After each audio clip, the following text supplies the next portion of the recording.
Testing 1, 2, 3. Testing 1, 2, 3. This is Kalman Green and Bubby speaking from 22 Goulburn. Bubby Dora, Mrs. Abraham Lithwick speaking from 22 Goulburn Avenue, apartment number 1, on April 22nd, 1974, about 9:30 p.m. And this is the first part of maybe many of a tracing of Dora, Bubby's life from the time she was born in Rovna, Poland, now Rovna, Ukraine, USSR, to the present day, if we can manage that all. And I'm first going to start asking general family questions. And first one will be, who was in your family, the oldest to the youngest children, and what were the how many years separate each children? I am the oldest. I am the oldest, and the second to me was another sister, Nancy. Nancy, yeah. Yeah, she's 3 years younger. And then a brother, Preston, and he's another 3 years younger. And after him was another brother, but it's not alive. It's no use to talk about it. What was his name? Yeah. His name was? Mark. Mark. He was 3 years younger than, different than 3 years. And after them, I have two sisters. One is Fanny. She's younger than I am, 11 years. And in Rose, my younger sister, she's 61 now. 61. So you were 15 years younger. You were born in 1899? No, 1897. 1897. And the date of your birth was the October? 23rd of October. 1897. Yes. Okay. We'll go back one step because we just found a flaw. Bubby was actually born in Alexandria, which is about 15 miles from Rovna. And when she was 11 years old, the family moved from Alexandria to Rovna. And I guess at that time there was you and... all the family, some members of the family were born in Rovna. That would be Fanny and Rose were born in Rovna. Okay, so go ahead and tell us a little bit about what you can remember of Rovna. Then we came to Rovna. My parents bought a house, and we built in the front of the house a store. Right in the house? Not in the house. Beside the house? It was a big frontage. We built attached to the house, and we built there and we opened a grocery store. Then we had a big yard, so my father bought lumber. We used to sell by the 40 pounds was their weight. Poor people, they couldn't afford to buy big lots of lumber. Lots of it. It's lumber not for building. It was for to heat the houses. Fireplaces. Yeah, not fireplaces. It was a different kind of systems, Right. So we used to sell wood. Some wealthier people used to buy some measures, I don't know how to describe it. And the poorer people used to buy just 20 pounds or 40 pounds, just but once to make warm the house for the winter. You sold by the pound? But not 1 pound, it's 40 pounds. Or some didn't have the money to pay for 40 pounds, they bought 20 pounds. And we had a grocery store. And I was the oldest of our family. I used to go to school, and the rest of my time, I used to help my father. Okay, what type of school? Was it a cheder or? No, a cheder, no. We had a teacher who came and he taught me Hebrew. To the house? To the house. But I went to school, to a school. To the Polish school? Not a Polish, that time was a Russian school. Russian school. Yeah, and taught us, like here in grammar school, right. So, when I was 11 years, and I used to work very, very hard to help my mother in the house. I was the oldest, in the old country, big bread. Right. And we washed every month, and we didn't have help steady. We used to get somebody just for a few hours. And for an hour that time, we paid, that's for the price, 30 cents. 30 cents For what? per an hour. For an hour? Yeah. So we used to take in somebody once a month when we did the laundry. So I used to help in the house, to cooking, into baking, into the business, and into bookkeeping as much I could help. And I worked very hard. Now, That was from 1914, broke out the First World War. when you were... I was 14 years You were old. 14 years old. 1914. So now you were 17. It was 17. 17. That's right, yeah. So that time, got voice yet, you know. We couldn't get bread. We used to bake, but it was hard to get flour. And we couldn't get coal, lamps. Right. So we used to bread candles. Used to light a candle in a room, or 2 candles in all the house. And we couldn't get anything we need. We used to run when soldiers passed by. So we used to rush to the soldiers, and they used to have pity on the civilians, and they empty out their bag and crumbs. Such a time it was, you know. And people took this home, and they made a little bit of, they didn't have coffee, but chicory, and to put it in and to eat. Some people have cows, so they had their own milk. And we couldn't communicate. We didn't have telephones. We didn't have buses. We didn't have just buggies, you know. But when the time from the war was hard even to get a buggy, one horse and a buggy. When you need one, you couldn't run. You have to rush for a mile or two.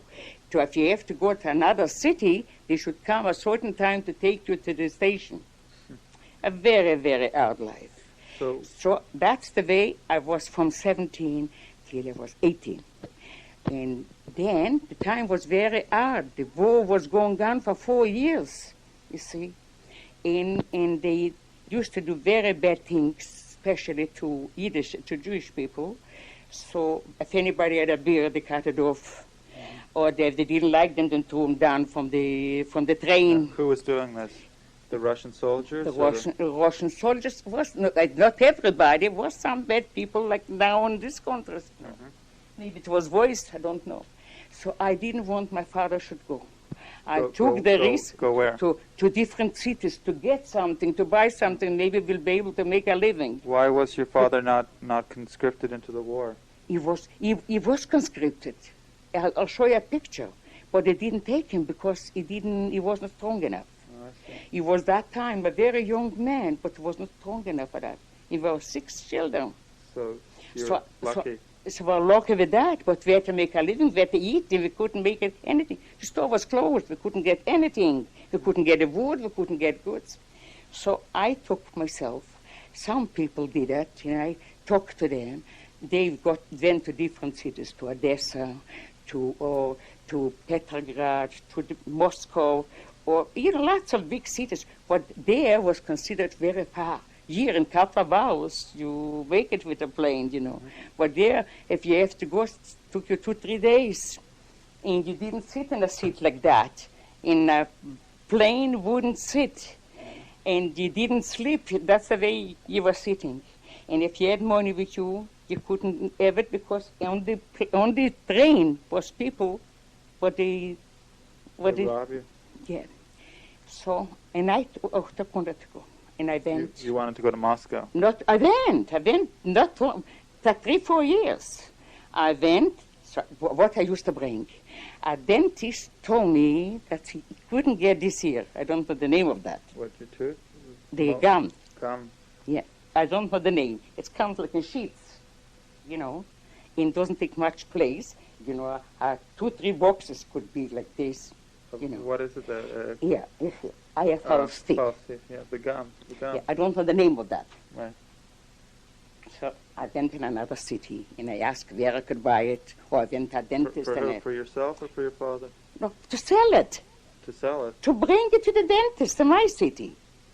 I went to Moscow, right, or to Odessa, or to different places. And the dentist told me, if you can bring that, I'll buy it from you right away. Oh, I see. So you were going to do a deal. When I had the money, I was afraid anywhere to keep it. It was not millions. No, you were traveling by yourself. By myself, sure. So I used to eat, here's the, what do you call that? Ham. The ham. You used to hide it inside the ham. ham. Hide it and to sew it back so that it was covered inside the ham. And we used to go there. When I came in a city, I took a cab there, and I begged him he should bring me to a dentist. Came to the dentist, and he used to tell him, maybe you have this, I had the name of it, and how much is that, and how big it is. He explained me the dentist in our city. So I used to buy from him. He gave me the price. So I had one thing. Another thing, we couldn't get cotton, thread, you know. We couldn't get some, I can't remember, but things what doesn't take much room, you know. So I used to buy that. Was not very much. And I used to come home, a small little suitcase, and if I was lucky, we sold that in a day. So I was thinking already how to go again and what to bring again. So you would go away from Rovna, leave your family. Yeah, I used to go away for a week, 10 days, 12 days. And from this, we made a living.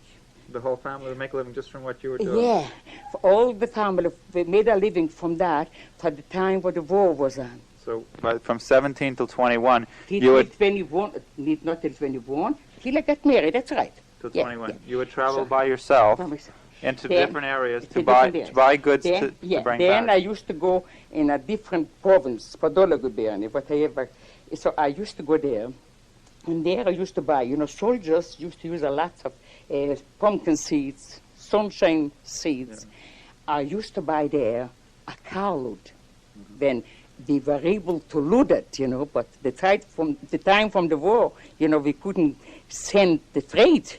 But when it was possible, so I used to buy there. In our cars are bigger than here. It was 200 bags to a carload. And in a bag, here is 100 pounds. There's 200 pounds. So 400 pounds. 200 pounds, a bag. But how many bags did you have? 200.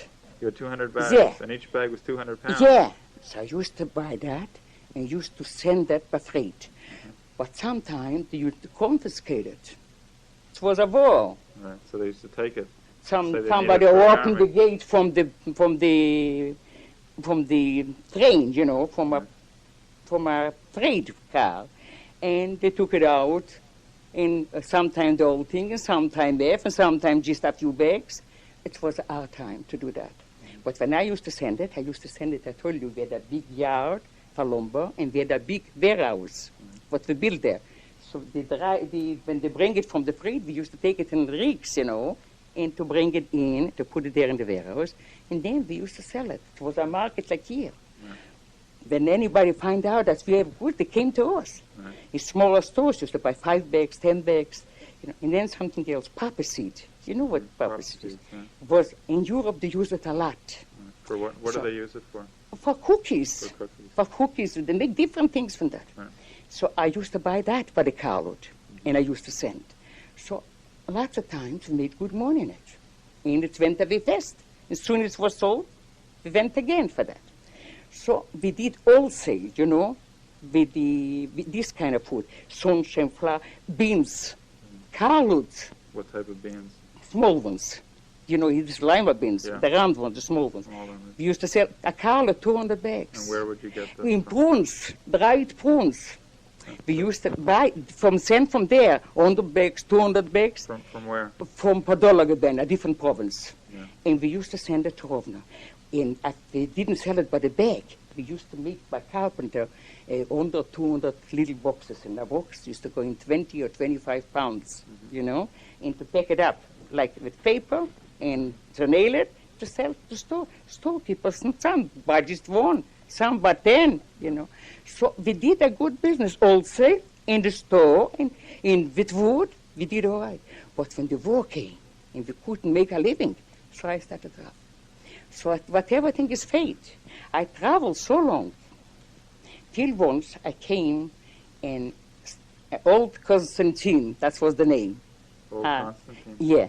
It's a city? A city. So I came there, and I find there poppy seed.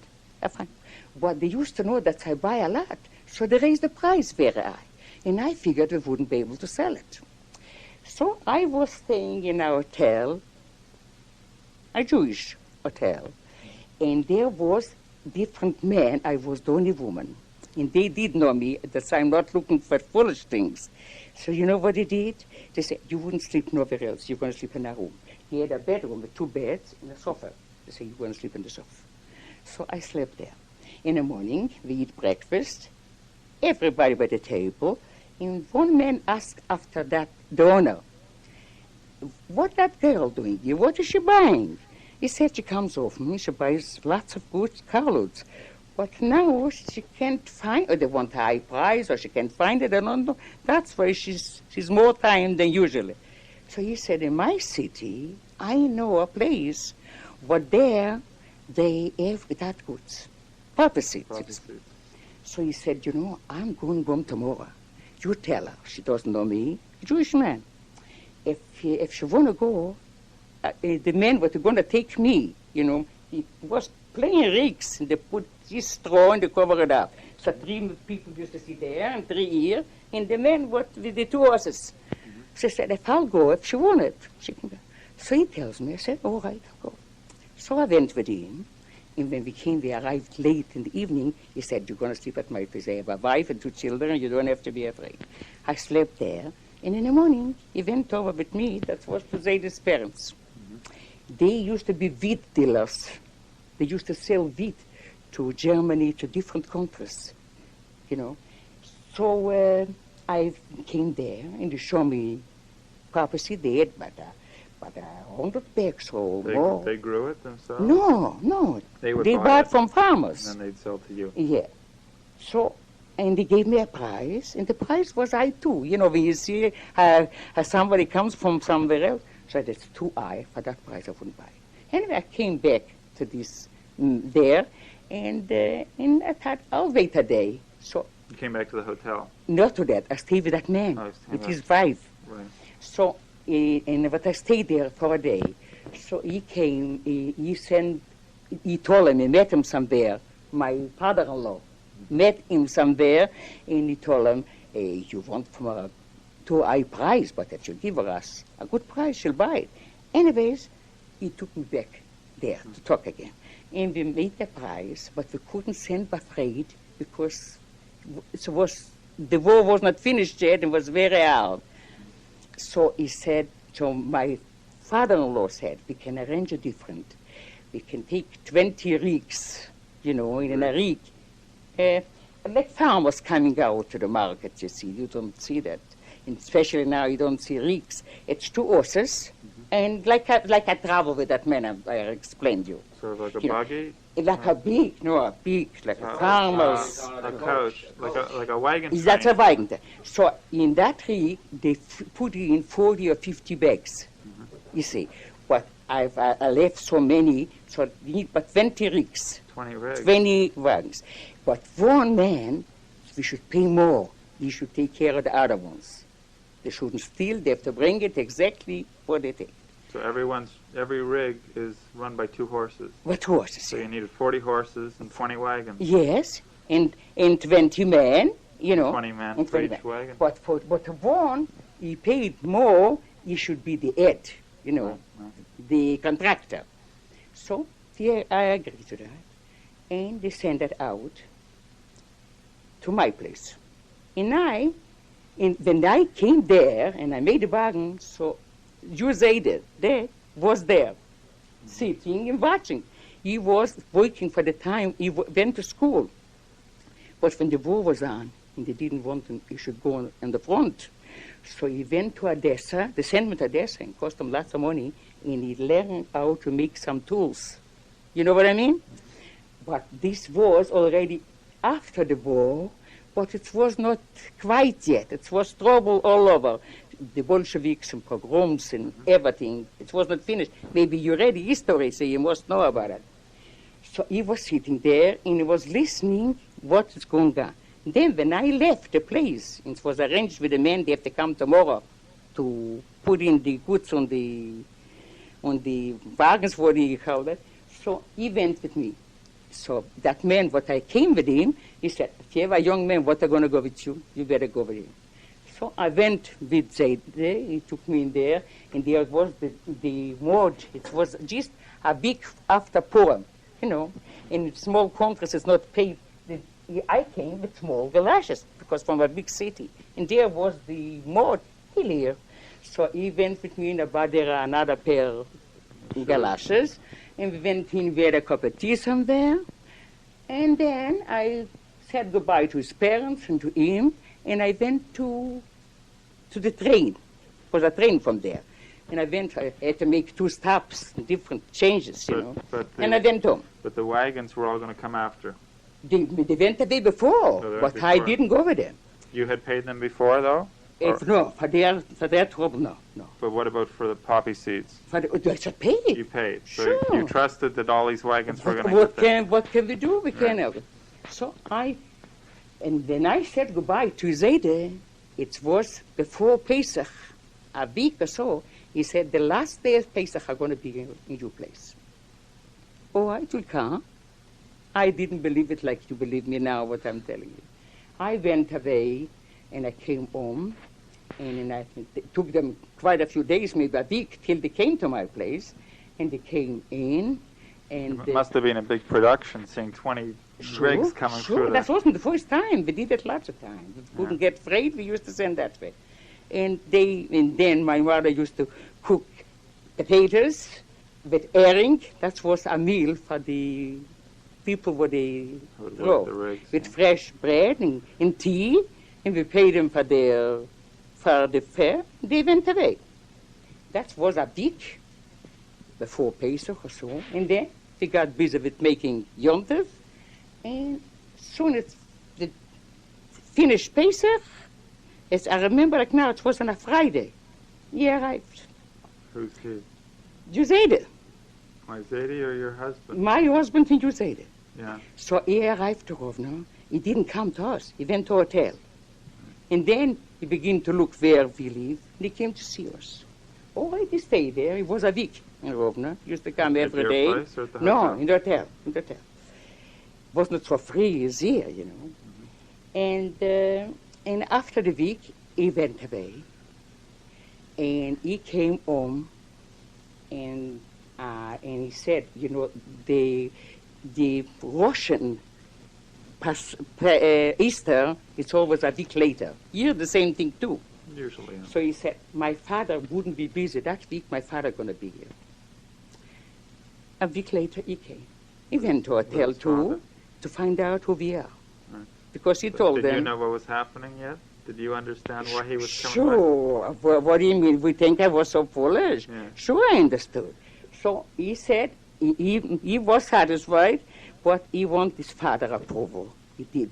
Parents feel bad when you don't ask anything, So he came, he spent another week, and it was at our place quite a few times. And then he went away. And when he went away, then he came again. We couldn't talk over the phone. And letters took a long time too. It had to take a day, took a week. So he came again.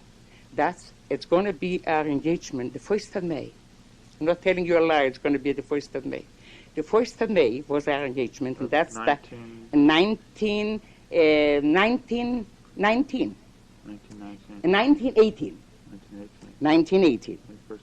Yeah. And he said in the engagement we didn't make it on Rovno. We made it on the middle of the way. It should be nearer to their place and not too far from our place. So my parents went, my grandmother. How many miles was it between Rovno and this place? Between Rovno and this place and their place was about 150 miles. And there was far. Here it's nothing. So we went there, and at that time we came out the 1st of May, 2-3 days before Shavuos. So from there, I went to their place for a visit. You stayed with them? Be there, yeah. I stayed with his parents. You went by yourself again? By myself. And all my family went back to Rovno. Well, where were they before? They were... You see, we didn't make the engagement in Rovno. Or in this other town, halfway? No, halfway. Halfway, huh? So my parents with the family went back home, and they took me to their place for Shavuos. Mrs. Heisenberg was a sister to my father-in-law. She was there too. So when I came there, I met her, and we were there visiting together. They were very nice people, and they liked me very much. I have the highest respect from them, and we gave them, they deserved. So And after that, we got married the 7th of January. It was from the 1st of May till the 7th of January 1919. Okay, let's just go back for a second. Yeah. Before we go on further with the marriage and the whole, what came out of that, let's go back a little bit to your childhood before you met your husband. And what was the feeling of your parents sending you out all by yourself when you were very young, a teenager? I'm sure they didn't approve of it very much. I want to tell you, my parents did know me. That's why I didn't look for phone. I want to save my father's life, and I took it on me. When I went in a train, I didn't, I'm not a very good dresser now. In that time, I didn't dress up myself. The face was a face, but I didn't dress up myself. And when I came in a train, it was so hard to go in the train. There was no room. They sold tickets more than they had room standing. So we used to sit on a step. And then the next stop, people went off. So I moved farther and farther and farther till I find a little place, and I put my suitcase and I sit on it. That was the traveling. So I didn't have in my mind foolish things. And I had in my mind I have to make a living for a family for 6. But why didn't your father do it? Why did you go? So that's what I want to tell. The same thing I did with my husband, and the same thing I do with my children and with my grandchildren, if they know or they don't know. My life was not worth to me so much as my father's life. And I didn't want him to take a chance because they killed many, many people. In fact, some girls said, that's Dwerke, they used to call me. Dwerke, Dwere. In Polish. Yeah, not in Polish. In Jewish and Hebrew name is Dwere. But they used to call me Dwerke. When I came to this country, they called me Dora. So other people used to say, why Dwerke can do, and I can. So some girls went. But they dressed up themselves. They was thinking for a good time, and they got killed. And maybe I was the lucky one, or maybe because I didn't think of foolish things, I was thinking I have to make a living for a family. And when I came home to help my mother to cook and to bake and to wash and to sell and in everything, I was strong as iron that I could live over such a life. But what your parents must... Whose idea was it that you should go out? So what did your father and mother say when they didn't? They said I'm crazy. Right. They say, the store is closed. Yeah. We can't get goods. So what we going to do? We didn't have millions. You know what the Europe money was? The dollar, if they looked at the dollar, and it was a little pin, a little, from a little pin that was not worth anything. So what we going to eat? And it was not a day or two. It was for 4 or 5 years. We had to change clothes. The clothes get torn, and we had to make something. And my mind was always that way to help. So I didn't let my father. And we figured all of us, my father wasn't a strong man. Mother was stronger than him. And he lived 88 years. My mother lived 59 years. So anyway, so I took it on me. And God was with me. But your parents disagreed with you. They weren't very happy when you left. They were very worried till they see me alive back. So they didn't think you were going to make it back, probably. Yeah. But they didn't. They were very worried. But when I went away, I went with God, and I came with God, and God was with me all my life. And then, when I got married, so my brother pressed me. So my parents felt lost. What are you going to do? They used to depend on me more. So my Preston said, he was the third one, he said, don't worry, to my parents he's talking to. I'll do the same what Werke did. You'll see. I'm going to do the same. Anyways, when you get married, you're more with your husband with your parents, Well, where were you living with your husband? At your parents' house? No. We rented, when we got married, 1 room. My room was not much bigger than this. Where, in Rovna? In Rovna. And it's all right? I think... Yeah, we still have a little bit to go. Yeah. And my And we rented one room, and while we rented this room, what are you looking? Well, it's going to end very soon. No, you see, we rent this room because they didn't have a profession, and they had to make a living. You know, when you get married, you have to make a living, to pay, to live. So we figured that was a birge. Here you have stock exchanges, you know, but there was a birge. So people, what they used to when they come money from you, from the States, from America, from different countries, and they have to exchange it. Right. You see, so there was a place. It wasn't in my office, but our room, what we rented, was not far from there. We'll say. We're continuing with the birge that Bubby and her husband set up in their room in a house in Rovna after they were married. You see, when people received money from different countries, so they had to exchange it for the money what we had in our country. So was no special places for that. So my place, what we rented, there were no banks. Was banks. But the people didn't go to the banks. They went better to private, you know. So we used to exchange them. Exchange money. Yeah, and we used to bring the money to the bank and to exchange. And we made a little profit. We made a poor living, you know. We had one room. And in the room was, I just want to explain to you, was 2 beds and a night table. And after the bed, it was a little longer. So we had a table the size of that TV, not much bigger, and wide like that. Right. So that was our exchange place. That was for eating, dining room. And to the wall over there was a clothes cupboard, not a building, you know. Back there, with Morgan or something, with 2 doors, with a drawer for other clothes. And in this side we had, we didn't have a sink.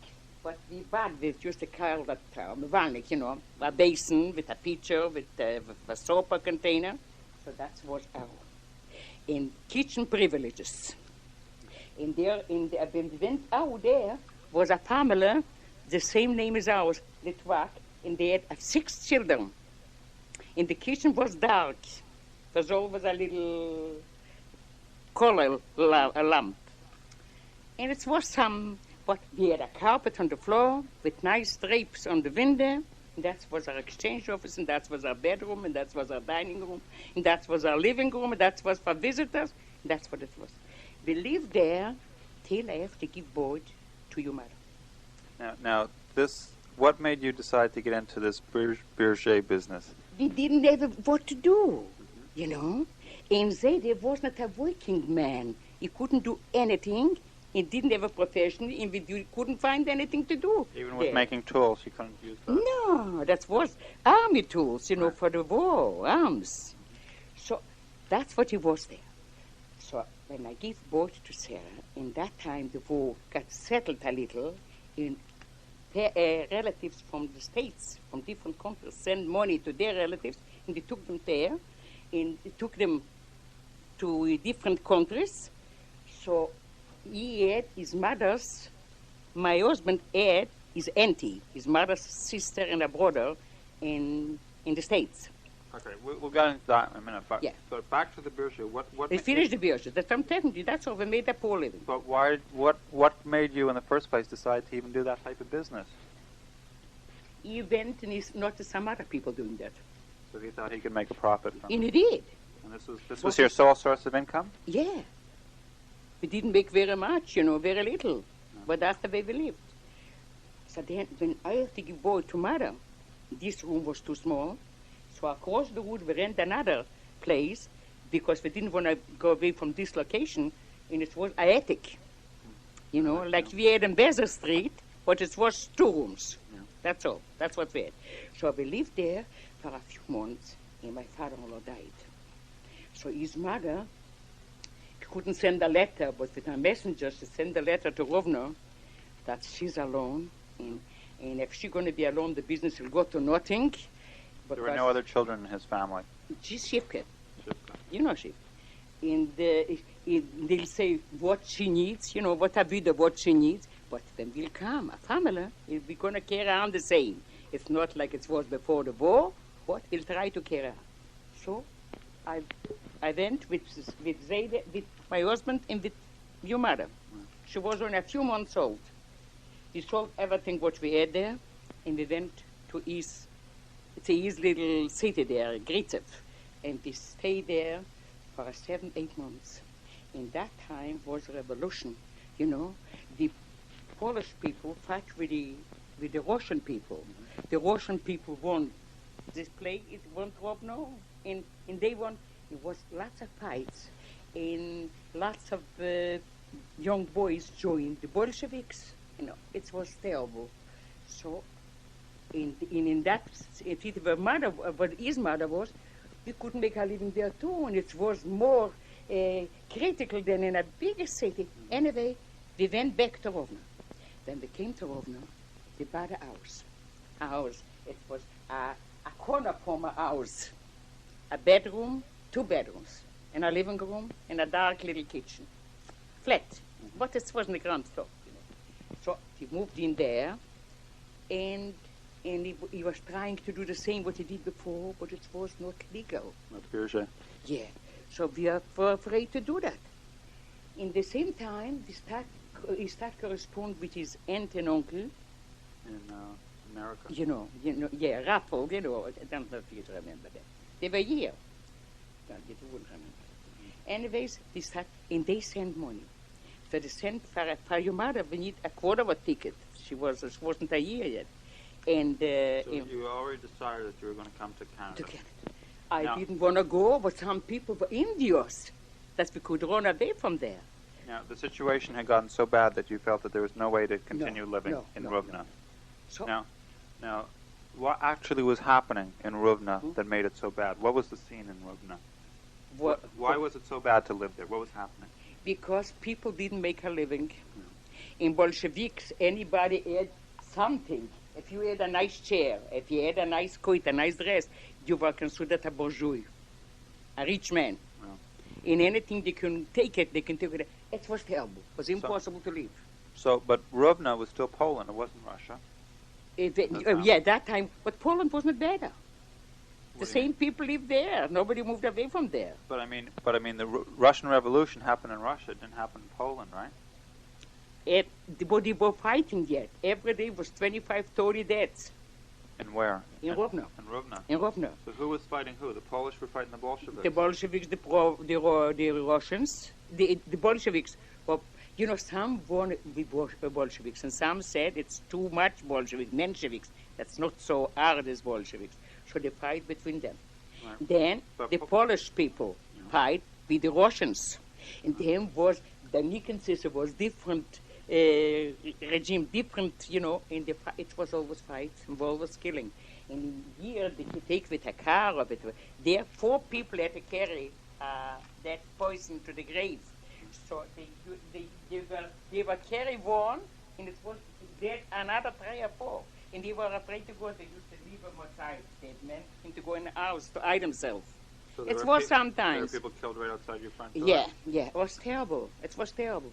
So that's the time when we received the money and other people envy us. We are lucky. So now who's you and your husband or your whole family? No, just my husband and your mother. That's all nobody else.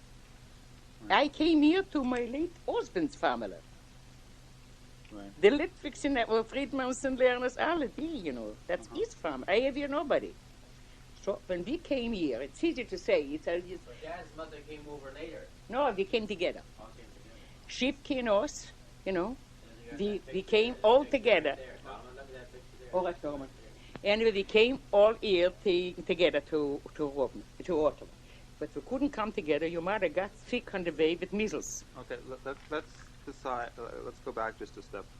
Why you decided that it was too bad to stay in Rovno? Yeah. But you decided that you were going to leave your parents' family behind. They weren't going to come with you. I couldn't take them. Right. You need a paper. You need somebody want you. So we were trying to go to the States. What do you call that? Visa. A visa. So we had the money from the States. But when we came to Warsaw to get a visa, Came to where to get the visa? Warsaw, Warsaw. yeah, so we couldn't get a visa. Why? I don't know why. They didn't let us in. They let just in brothers. Where? This Our is parents. The American embassy wouldn't give you a No, visa. no. And that's, we couldn't get a visa before, just from Warsaw. We couldn't get a visa, so in Warsaw was the mother-in-law, father wasn't alive already, Shivke, and myself, and my husband, and your mother. That's all what we were there. But we couldn't get a visa there. So we find out that to Canada, Canada is not far from the States. It's really the same, but this is Canada. That's what they explained it to us. And to Canada to come, we just had to pay a short $250 for my purse. Even for mommy. For everybody. So, why did you decide North America? Why not Australia? Why not Right, Austria? Why not Israel? Why what not? are you talking? You go for a country, you don't know where you go. You're just like cattle. And we have to get a visa, you can go, and we haven't got the money. So where are you going to go just like that? Why didn't you? Why to Canada? Why overseas? Why not France or England or? Oh, no, it's good to know. You know the map, and you have the education, and you have the language. But when you have no language, and you're rushing away from people, but you can get killed any minute, and you want to save your life, you go in a grave anywhere to hide yourself. But you couldn't do. But why we went to Canada, so I want to tell you. But I mean, why North America? Why not a closer place? Because we couldn't get a visa. We went to go. Anywhere. We didn't ask him anywhere. We wanted to go to the people where they sent us the money. I see. They sent us $1,200. So you weren't thinking of Europe at all. You want to That's get all. out of the whole area. Mm. We want to come to the relatives. We couldn't get a visa. And we sold out everything. We sold already the house. And we sold the beds, everything what we had there. And we want to go and we couldn't get a visa. What can we do? We have 5 people. So they told us that to Canada we can go in, providing we'll show $250. So you needed. So at least we had $500, but we sold the house. You know, the money from Europe was their marks, and it was considered lots of money. But when it changed over in dollars, but we had $500. That's for everything. That's what we did. From the house. For everything. 500. This, my mother-in-law, she had $200. So I did but $700. So his father, my father-in-law, had a brother here, Uncle Max. You don't remember Max him too. who? Max. You know Amy Lithwick, his father. He was a brother to my father-in-law. So then his mother said, we have there, I have a brother-in-law, you know. So we'll give him a telegram. I have $200. You have 5 or 7. If you'll send us $300 for left $1,000, maybe we'll make it. So they give a telegram to Uncle Max. That's we are stranded. We can't go to the States. They send us money from the States, but we can't get a visa. And to go in here, if you'll send us the $300, when we'll come here, we'll give it back. So this once again, Max was who? Was My father-in-law's brother, our uncle. Right. So, when Uncle Max received the money, he was in very bad circumstances. He couldn't give a penny. Now he was living where? He was living in Argyle Avenue, and he had a In store. Ottawa. Yeah, in Argyle Avenue, and he had a store from that time. It was lots of horses, 1921. Horses with oats in bales of hay. That was his business. Picture is right there. Leave me alone. Down there. I don't need it now. So when he received the telegram, he owed him very much, and he couldn't do anything. So he went to Friedman's. Friedman's was a cousin to Uncle Max and was a cousin to my father-in-law. So he went to him and said, what can we do? I can do nothing. We have to save them. So You were still in Warsaw. Yeah. You were in a hotel in Warsaw now. What? A hotel and a rooming house, doch. In a rooming house. Sure. So the mother-in-law and Shiv came in, all of us, we had one room. One room. Sure. With couches, with bed bugs, with everything you want. So when they received, when he given the $300, he sent us the $300. So he went from there to Liverpool. You see, you don't go so fast. He did They have give to you- examine your nails and they have to give you shots. And took us there 10 days in Warsaw. And You got the $300 first, Yeah, so you yeah. had $1,000 now. $1,000. So from there we went to Liverpool. In Liverpool, we went in a hotel. In one room, 50 beds. Can you imagine? In a hotel. Yeah, a hotel. For immigrants, it's like these animals. Yeah. That's the way they looked at them. You know, lots of people traveled that time. So we stayed there. And your mother developed measles. In this hotel room. I don't know where, you know, it takes a few days till they come out. So they wouldn't keep her. It's contagious. They took her in a hospital in Liverpool. So that, they have to live there the 15th of June. 21. No, the 15th, 19th when you won, but the 15th of June. From there to take the boat. So mother-in-law and Shifke, we decided why they should stay there. She has to be in the hospital 2 weeks. Let them go. We'll go with the second boat. So they went away here, and we waited for the second boat. And we used to go every day to the hospital. And after the 2 weeks, we took out Sarah, and we took the boat the 1st of July. The 1st of July took us 7 days by boat. To where? To Halifax. And from Halifax by train to Montreal into here. It took 3 days. Okay, now. So the 10th of July, we arrived there. Okay, now explain the trip over the ocean on this boat. What was that like? I don't wish you to know about it. Because Zadie got sick. My husband got sick on the boat. Seasick? Not seasick, he had kidney trouble. We didn't know what it was, but it was kidney trouble. And my mother was by here, you know, with her sick husband. And one upper back, he was there, and I was in the lower one with mother. And, you know, from a child you have to wash. And you're so green you can't talk. And the food is not what you have to eat. 7 days. And then they came here. Okay, a few more questions about the travels. You had no, the ship I'm sure wasn't kosher, so what did you eat on the ship? I don't know. It's no use what we eat. We eat potatoes. We eat anything they give them.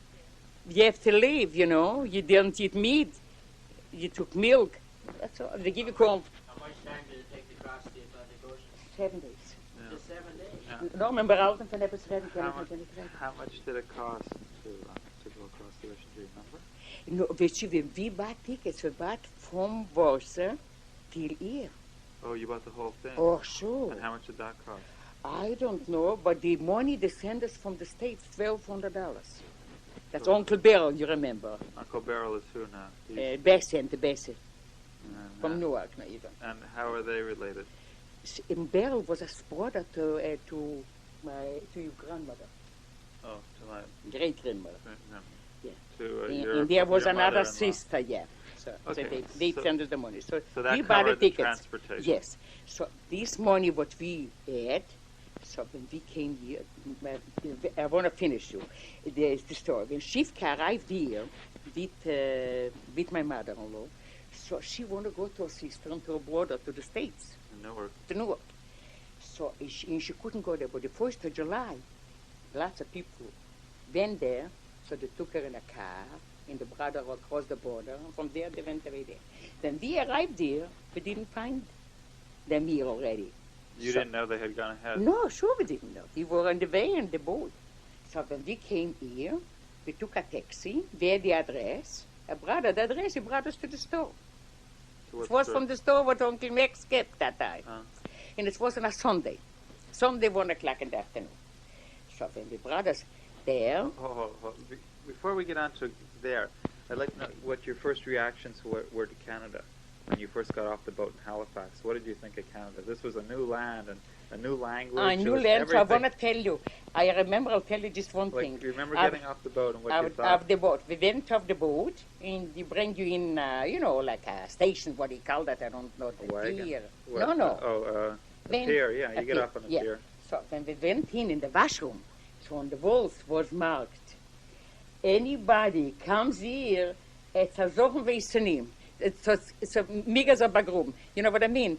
The immigrants, some of them, that's what it means, you know? Couldn't be any worse. Couldn't be any worse. Couldn't be any worse. That's what was written on the walls. Yeah. Because some of them, they examine and they send back. Yeah. They didn't fit, you know what I mean?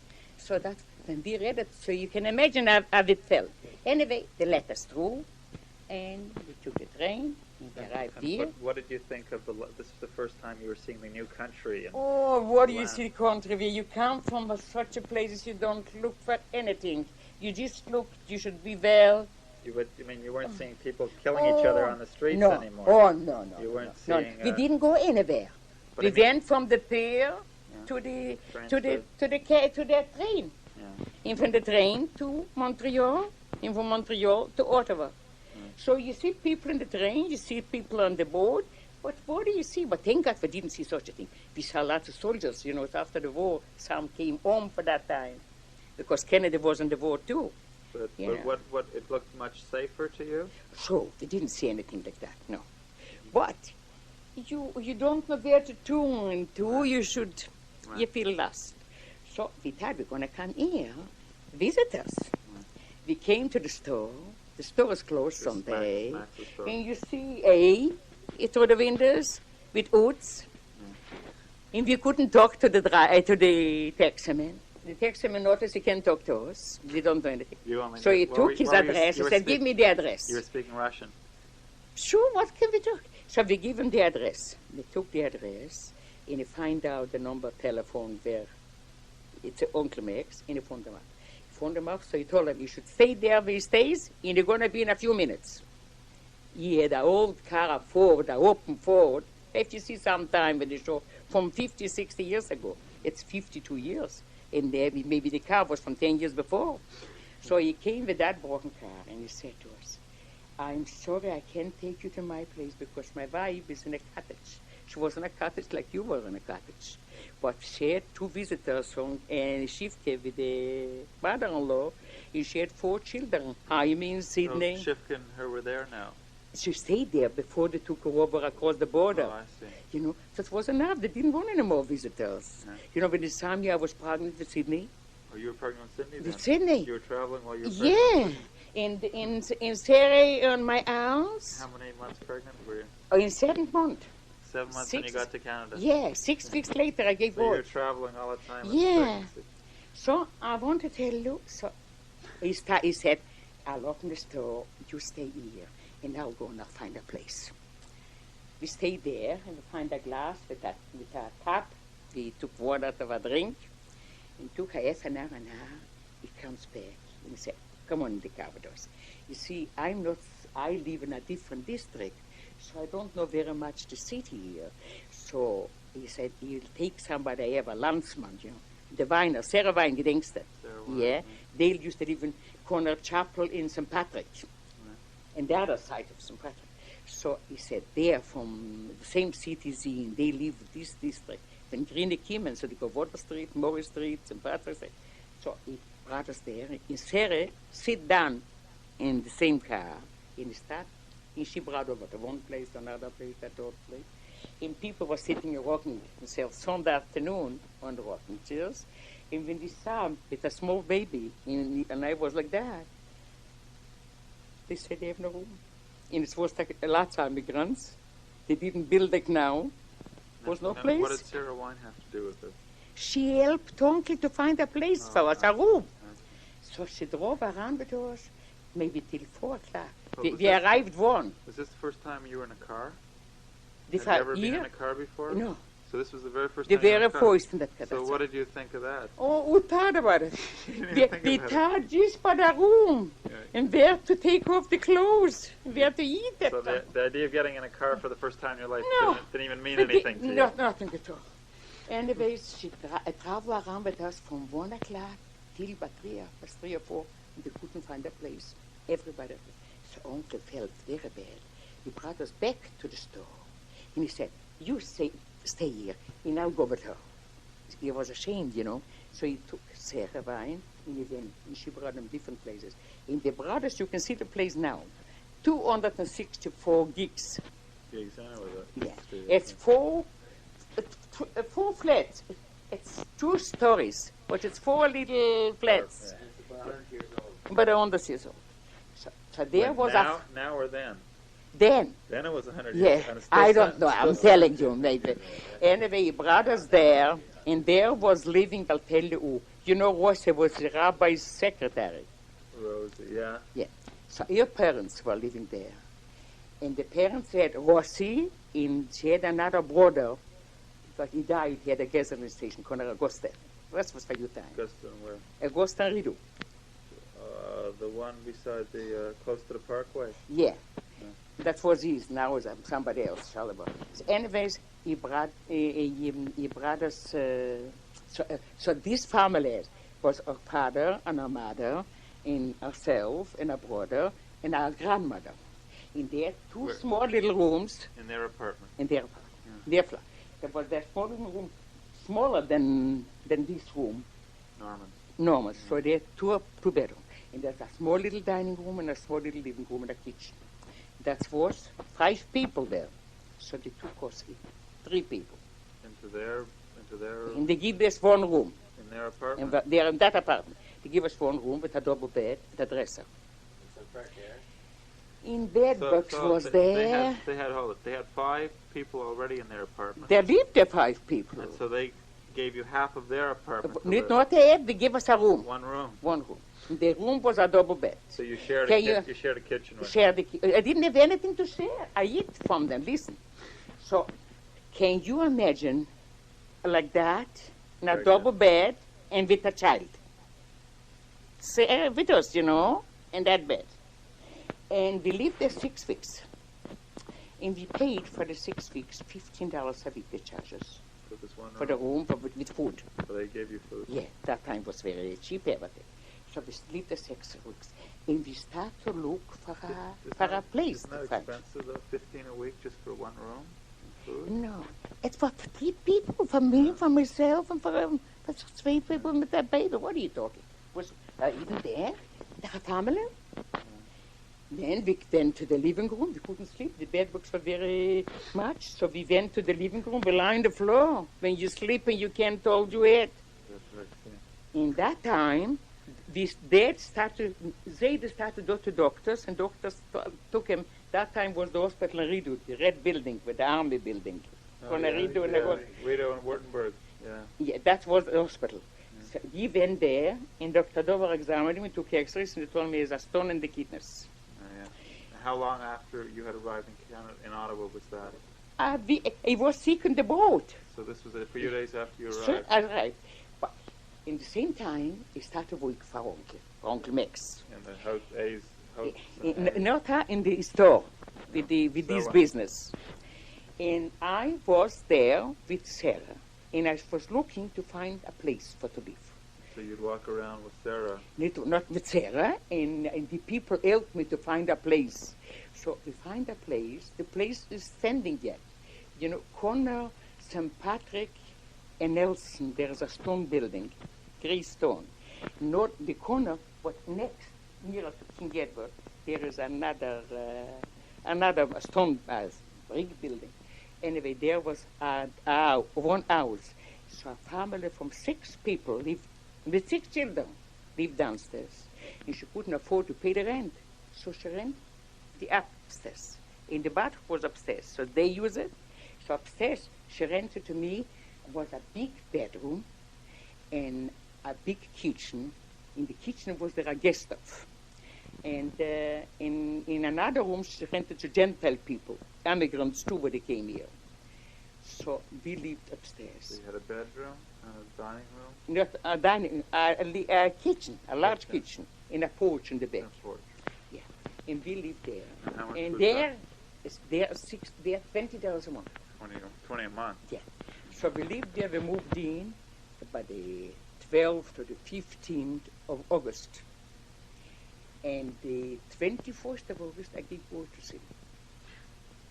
When I gave birth to Sydney that day, which was the breeze, I remember like now, Friday was the breeze, and after the breeze, they went away to the hospital to take X-rays. Dr. Dober was this. Tell a story of the birth with Sydney. How did that? Sydney. Because I remember there was no doctor there, and everyone went running around looking for a doctor. But when you have years, and when you have strong, and when you have to leave, you leave everything over. And if God forbid not, look what I did for Raoul, what I did for Zayde, I couldn't do anything for them. The same with me. I didn't have a telephone, but everybody had a telephone that time. But you knew Sydney was on the way. Oh, sure. They let you know. So I went to a doctor, that's what they told me, and I arranged. But then I started to have pains. So we didn't have a telephone to phone, and then I couldn't speak English. And they told me, you come to the hospital, you couldn't speak. They're going to bring you back. Better wait, don't go too soon.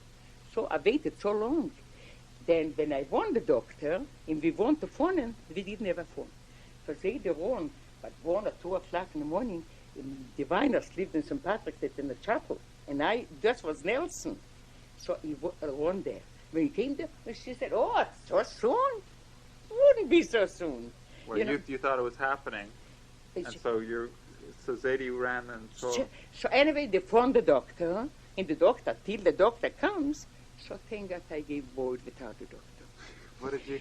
What, How did you? With the guard, that's all. Who pulled out the baby? When you're lucky, so when it comes the right time, it goes out. And but you have to be somebody to untouch it, to cut it off. Who cut it off? So people went in. I was screaming, it's not so easy, And now they give chloroform or something to make it. But that time, so I was screaming, and there was neighbors all around. So some came in, and they called a midwife, They know one of them. So they called her, she attended me, and then she came in every day. And she cut the umbilical cord? Yeah, the dog. But who pulled the baby out of your... Who pulled the baby out? Nobody pulled it out. It just came right out. That's right. That's right. And what, on newspaper?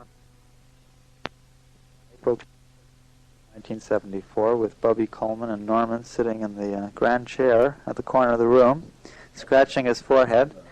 Yeah. Ottawa. Oh, Ottawa. We're in Ottawa now. That's right. Now, yesterday we concluded the first session with the birth of Uncle Sid on a pile of newspapers. And we're going to retrace a little bit right now, and I want Bubby to tell us a little bit about where her family had gone after Bubby, Shifka, her mother-in-law, Zadie, and Sarah went to Liverpool. Where did your family in Rubna go? My family in Rubna, I left them in Rubna. I left my parents, 2 brothers, and 2 sisters, 3 sisters. And they been there for another 6 years. And after the 6 years, my 2 brothers went away to Melbourne, Australia. Now, why Melbourne? Because my father had there 3 brothers that time. So they went there. They took him over. Now, what year was that? That was 1926 or 27. Now in Rubna, there must have been a lot of bad times in those 6 years. It was bad times, but I wasn't there. People envy us, but we run away from there. You corresponded by letter. Yes. Oh, yes. And the mail service was good enough that you... There was no mail service at that time. So how did you correspond? Or took a letter 3-4 weeks. To Australia, it took 6 weeks. Now, what about Fanny and Rose? And then my parents, with 2 sisters, went to my brothers. I begged them to come here to Canada. They said my brothers are not married, so they want to go to them. I have my own family already. This was to Melbourne. And why did Fanny end up in Sydney and everyone else end up in Melbourne? Oh, that was later when they got married, So, but my parents came later to Melbourne, Australia. And only 1 sister was left empty in Rovno. By herself? Well, she was a married woman. She had 3 children already. So she came to Melbourne, Australia, 1936. Yeah. And we went there 1937 when Megan there. Really? Yes. Why did she wait another 10 years to go? Because nobody sent money to take her over out from there. They were a family, and we were immigrants. We didn't have money to send them. We had to send quite a few hundreds of dollars, so it took a long time till. And so you had at that time Boris, Harry, and Betty. And Betty. Mm. was another girl too, the last girl. Miriam was born in Rovna or in Melbourne? Melbourne, In yes. Melbourne. Yes. So So before we send money, they buy the hours, you know, and we try to help them as much we can. And after I send money from here, and my father, my brothers, and they brought them over there.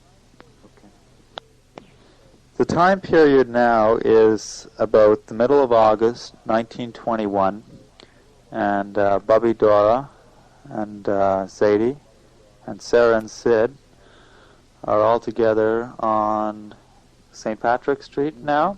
St. Patrick and Nelson. St. Patrick and Nelson. Yeah. And they're starting a new life. Now, what happened after Sydney was born? After Sydney was born, I lived, I told you, in a small little flat upstairs. Right. So I lived there from the 15th of August till October. And that year, October was real winter, and it was big snows, 2 feet. And the people, what we rented from them, they lived, it's a big house, they lived downstairs, and we had a few rooms upstairs. So they couldn't pay the rent. They collected from us, and they have another tenant, but they couldn't pay it because they needed for to live. He lost his job. He was playing in it was a theater here in Vezel Street near the station. So he lost his job. A violin he used to play. So he couldn't, they came and they cut off the gas. Yeah, and they didn't have wood for to eat. They had Quebec heaters, not furnaces, you know. And they couldn't pay the rent, so they sent in a bailiff. These people own the house. They didn't own the house. They were collecting the rent. Yeah, and they had to pay it to the landlord. Right. But they didn't have, they used the money for food. And I had 2 little children, you know, and it's winter. And Zayda was sick with kidney trouble.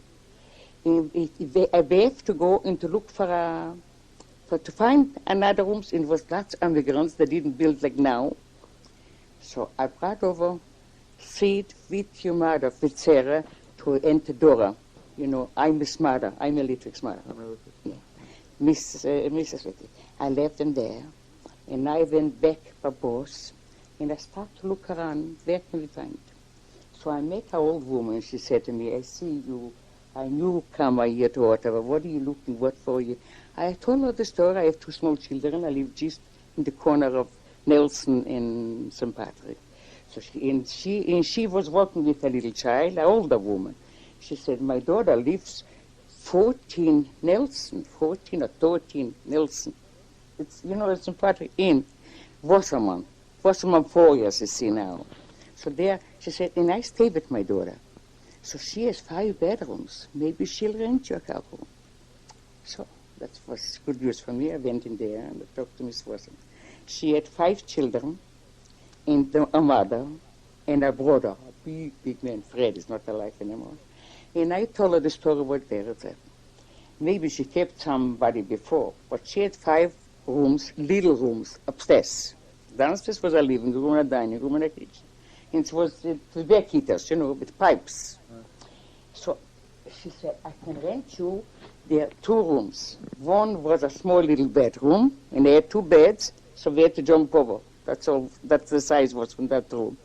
And jump over? Yeah. Jump over what? To the bed. I couldn't go in between. Oh, It's some, you know, maybe it was. And the other room was a bedroom, but there was a guest of. I suppose she was rented to somebody else before. And she didn't have a door to close the door from the kitchen. So I rented these 2 rooms. It was 2 bedrooms, you know, but there was a guest of. How much money was it? $16 a month. 16. Yeah. So we lived there for 4 months. Okay. To go back a second, what was Zadie doing after August? You said he had kidney trouble. He went to the hospital the same time you were giving birth to Sydney. Till October, you know, it was when it was Sydney's breeze. And after the breeze wasn't the house, you know. So until next brought him over to the hospital here in Radio Street. And he was there for a week. I couldn't go to see him. They took x-rays. And they find out that he needs operation as a stone in the kidneys. So he didn't want the operation. He wanted to come home. So he stole the clothes from the closet where they kept his clothes. His and clothes. He came home. He left the hospital. He snuck out of the hospital.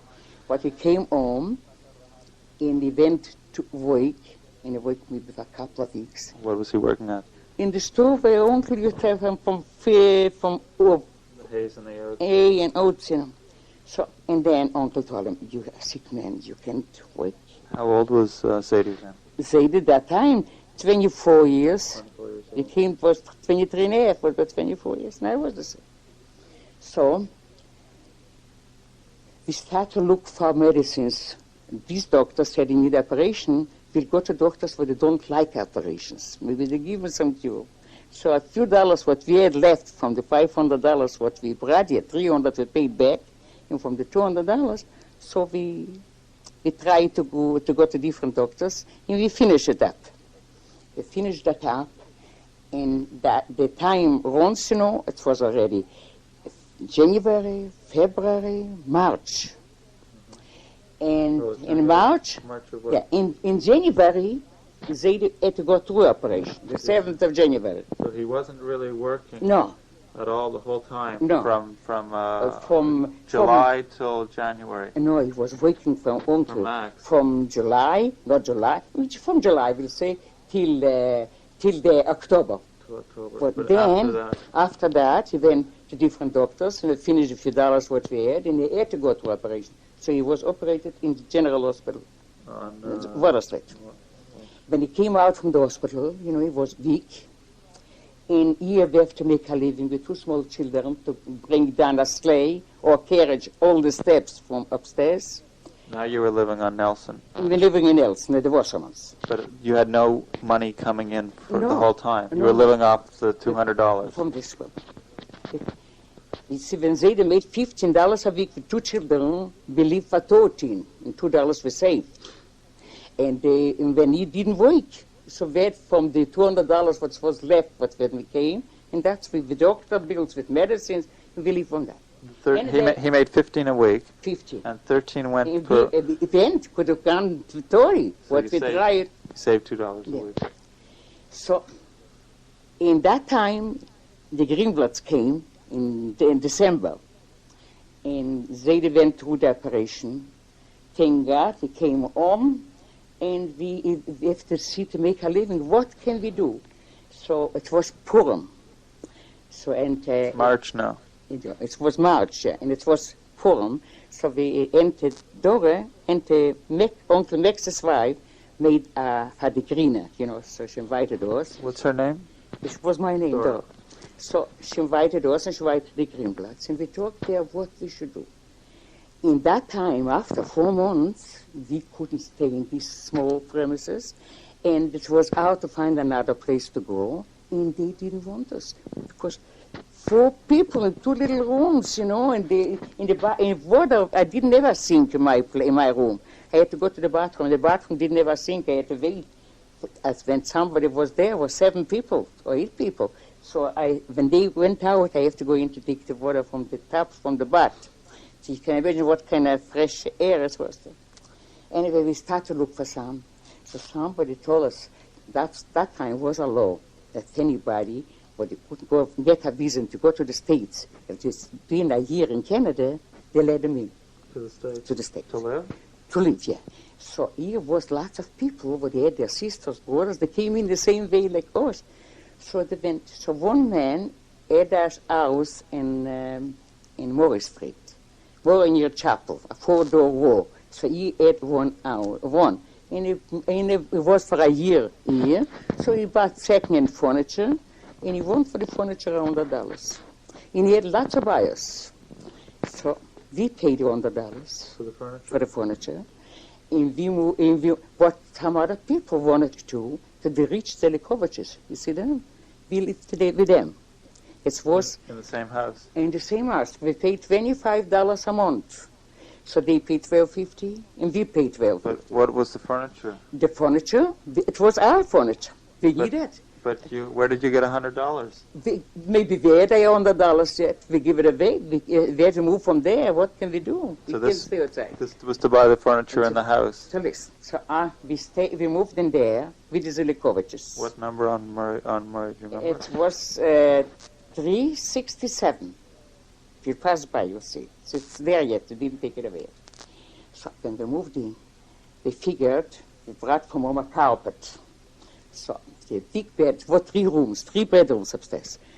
We had small children, we take a sleep with us in 1 room. But it was Zelikovic's their father, he was a teacher in the Talmud. So he with his wife need a room. It was 3 sons, Nathan, Dave, you know them, Nathan, Dave, and next, a boy of 12, and a boy, and one was 17, and one was 19. So these 3 boys took 1 small room, and the other small room took the couple, and we took the master bedroom.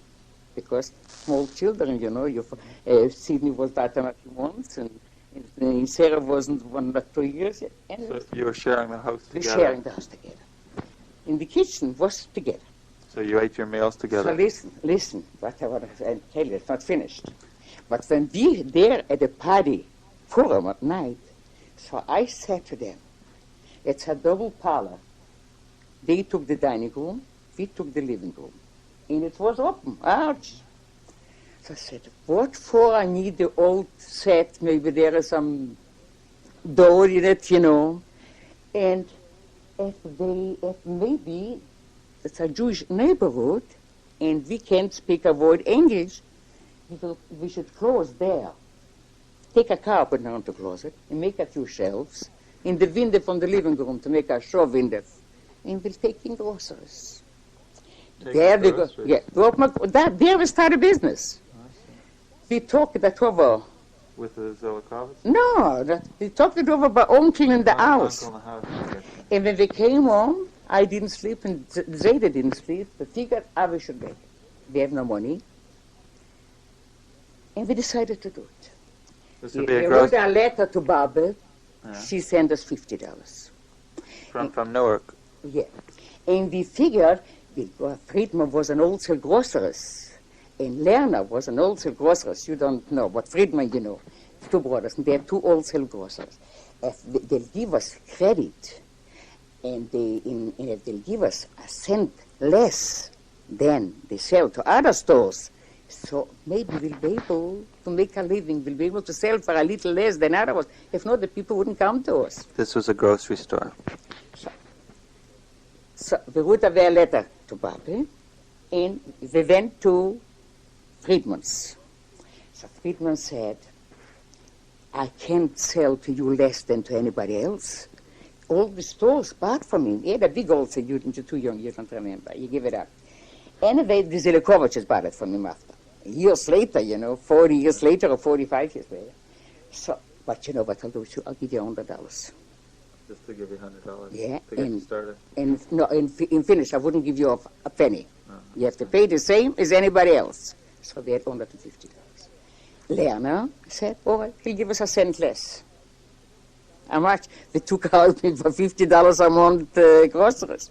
He'll give me a cent less. Anyways, we took a carpenter, and we closed the arch, and it was left just the door in the hall, you know, where you come in. You know what I mean? This is on the ground floor. Yeah, sure.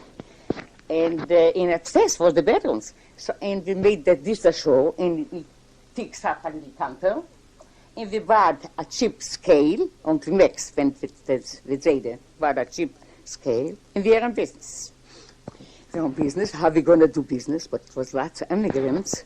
So Zayda used to beg to give us a chance. You know? They should, anything they need, they should buy from us. And he'll deliver. He bought an old bicycle, and fixed up a little box. And Sunday, he used to go out to the Jewish farmers, to the greener, you know, and to ask to give us a chance. So anybody bought what? Now everything is in packages, but that time wasn't in packages, you know. The bottles for milk used to be. So one want a bottle of vinegar, and they want a pound of oil, some want a bottle of oil. Put it into the milk bottle, so you put it into... Yeah, and we used to come in with 5 or 10 orders, so we got pieces Sunday night, and Monday used to deliver it. So I used to pray to God, you shouldn't fall with the bicycle, you shouldn't spill it. The vinegar will go in the rest of the groceries, so everything, it'll be vinegar or going to be...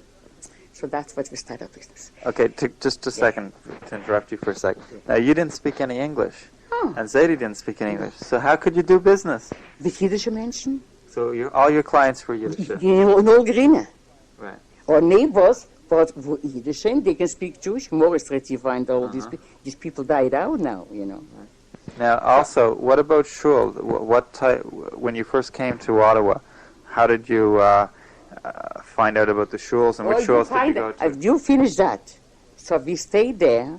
So about 2, 3 months, 4 months, we made a little business from that. Maybe we made through the week $10 or what. Then after 3, 4 months, it was no AMPs, was no Dominions. So opened up one Dominion store in the market. You know, Byward Market. Byward There was Market. a Dominion store, Dominion store in 1922. 22. So the people from where they used to come and give us the orders, everybody was poor. It just came from Europe, and everybody wanted to save the penny. So they went there to get it for less. So we didn't do. That's good business. It's good business. Was very good before, but we didn't do good business. Right. So Dad had to buy that time a horse, and he was afraid. You know, was afraid for a horse. He couldn't harness it with her wagon, and he went out to peddle with food. Goods on the street. With food. But he never knew how to do anything with a horse. No. So I don't know. You know the shows. Betcherman had a brother-in-law. He died. He has songs for the wait with him if you hear them. Mendel show. Anyways, the chemist now. So he had the out honest horse. And it wasn't many cars in Ottawa. It was all horses. But when the horse saw a car, so he was afraid for a car. So he was fighting, and the horse was fighting. So he throws Zadie off. Anyway, we suffer like that, we live like that, a year and 3 months. With the horse? With the horse. And at that time, 2 horses died. Where did you We didn't have a stable. There, they had a store, and the back was stable. So what, you put them in the backyard at In the night? backyard? Sure, and yeah. you fed them out? Yeah. So one horse died, and then we bought another one, and the other one died. Allemaal when you pay it nog, he should be alive, and ours should be alive. Anyways, how much was the horse? The horse, one horse, he bought with a partner. So, and they went to the country, and they didn't know where to go. So the horse cost $60 or $70. So we paid half, and he paid half.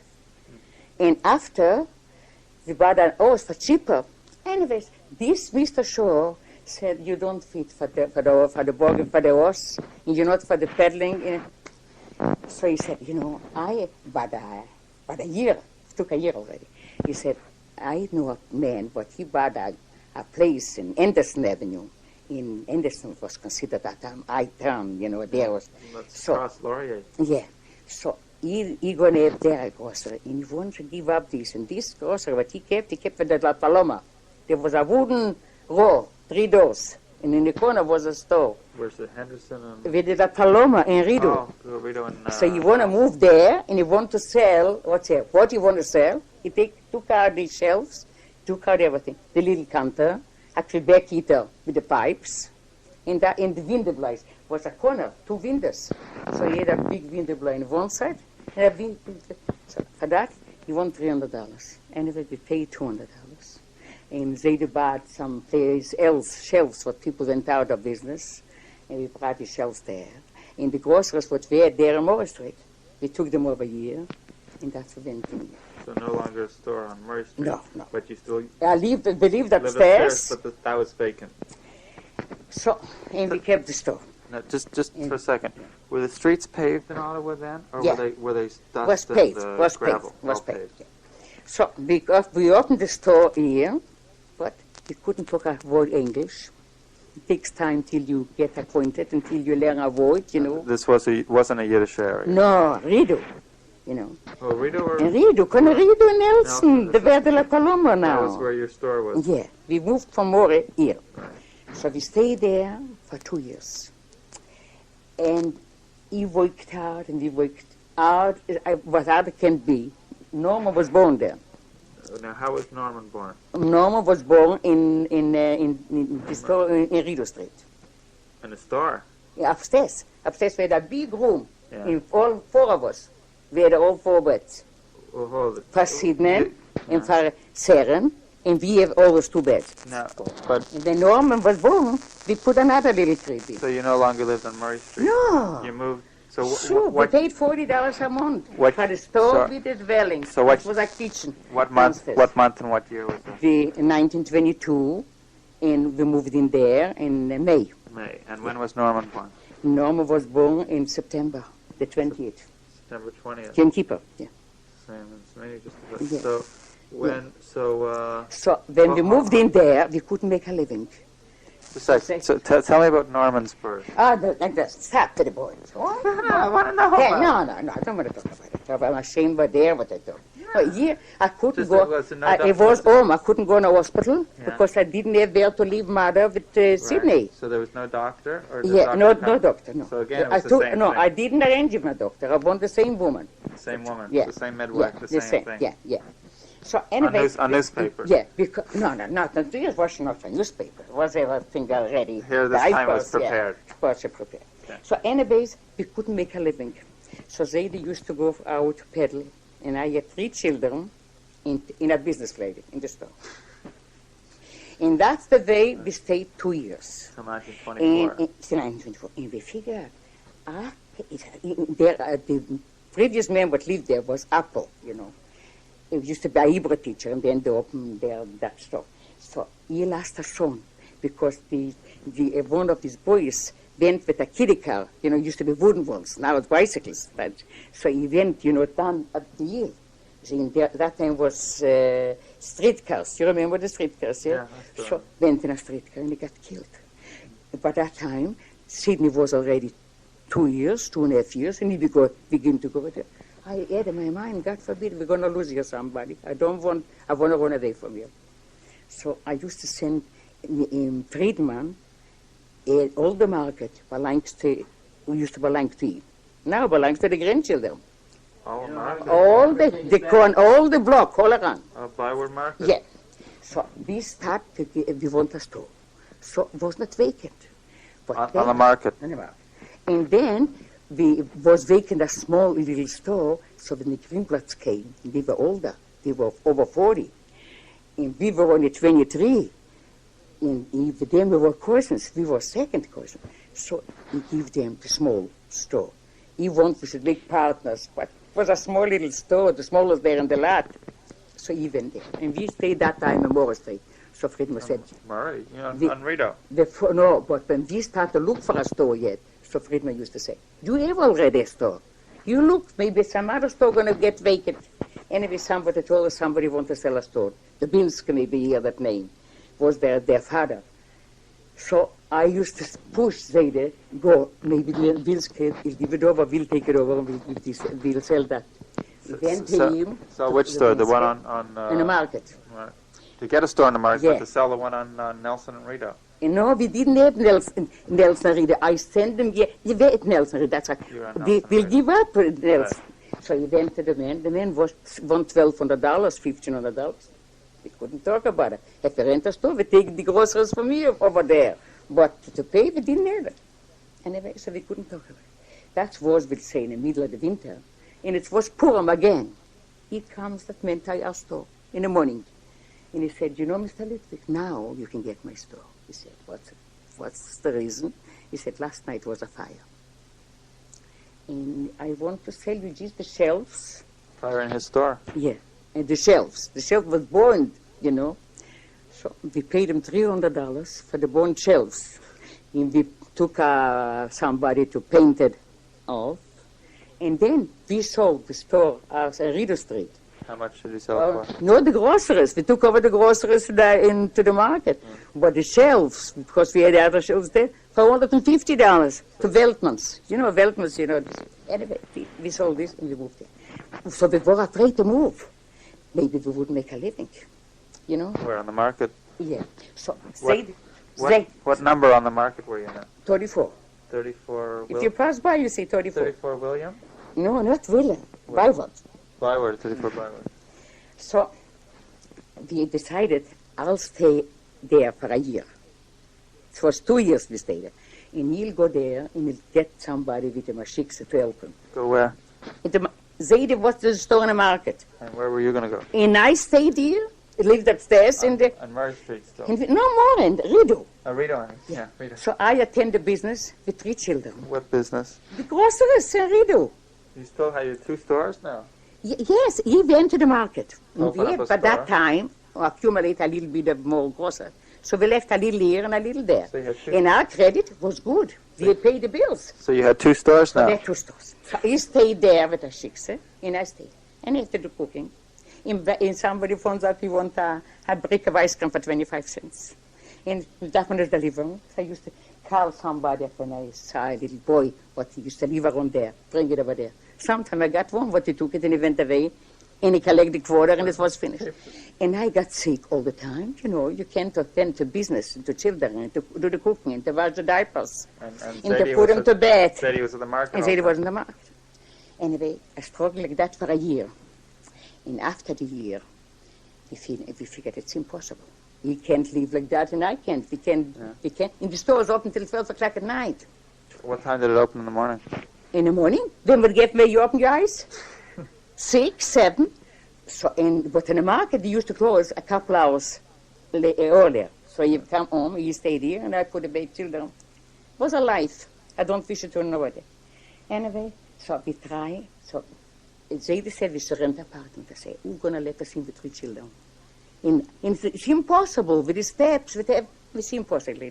Let's buy something. We haven't got the money. Buy a building, you mean? A house. So we find out that's 239 York Street, a double. He used to belong to leave, a teacher, a Hebrew teacher. Anyway, and he want for that $5,500. For the house? For the double. For the double. Yeah, $5,500, and we haven't got $5,500. We haven't got even $1,000. So they went away to Friedman and to Lerner. And back then, they used to pay every month. They should let it go for 1 month. And then we tried to, $150 worth for the store what we sold, and we made about $750. And we give a payment $1,500. Down payment. Down payment. So we gave $1,500. We took a mortgage from El Fine. You know El Fine? Miss Fine, but they live next door to you in Bezra. You don't remember? No. So we paid 7.5% interest for a mortgage, and on the $4,000. Yeah, and we moved in. And we moved in there and won.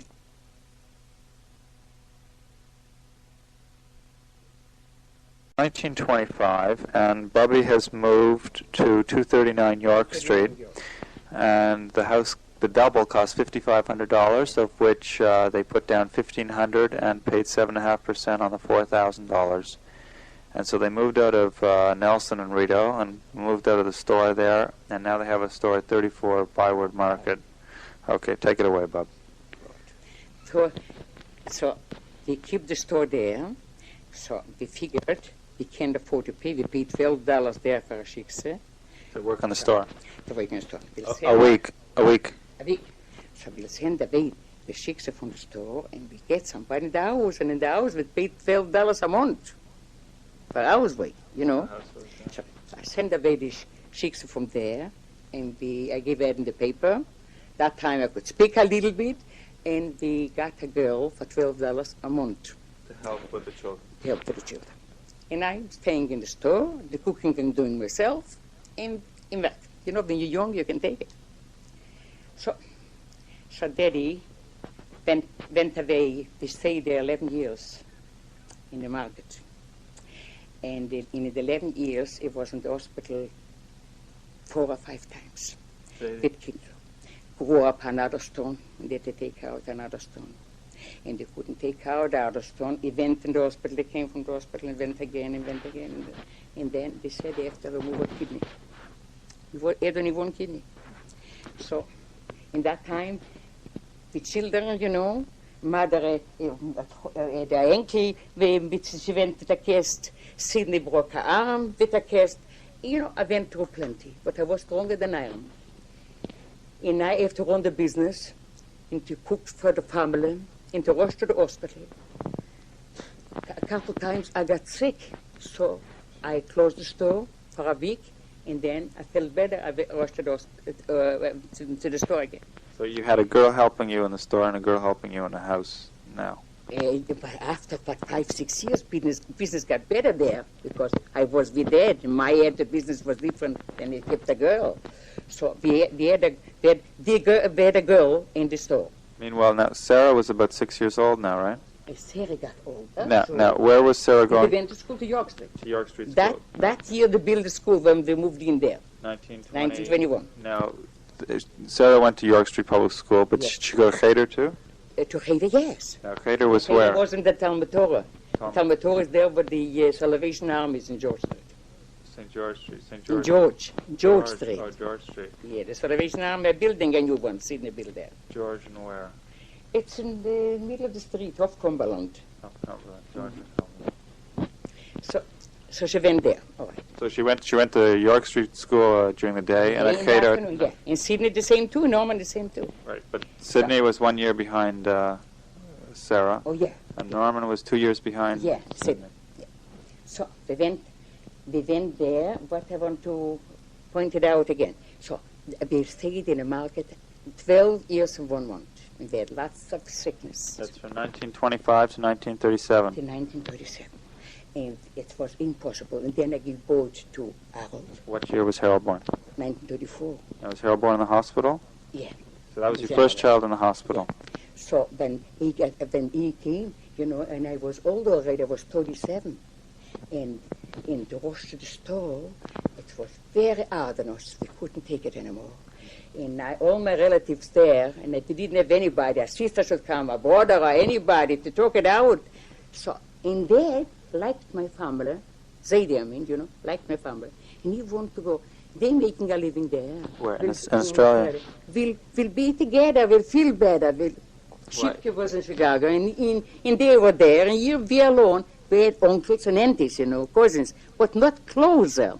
But we kept close. What was the market so bad that The market was the same, but we didn't have the strength to work anymore. you felt beat? Oh, sure. You see, we came here 23, and we worked already for 16 years. It was not a day. And So 12. we decided we'll sell the house, we'll give up the business, and we'll go there. No. So at the same time, we were afraid. Mother finished grade 13. Yeah.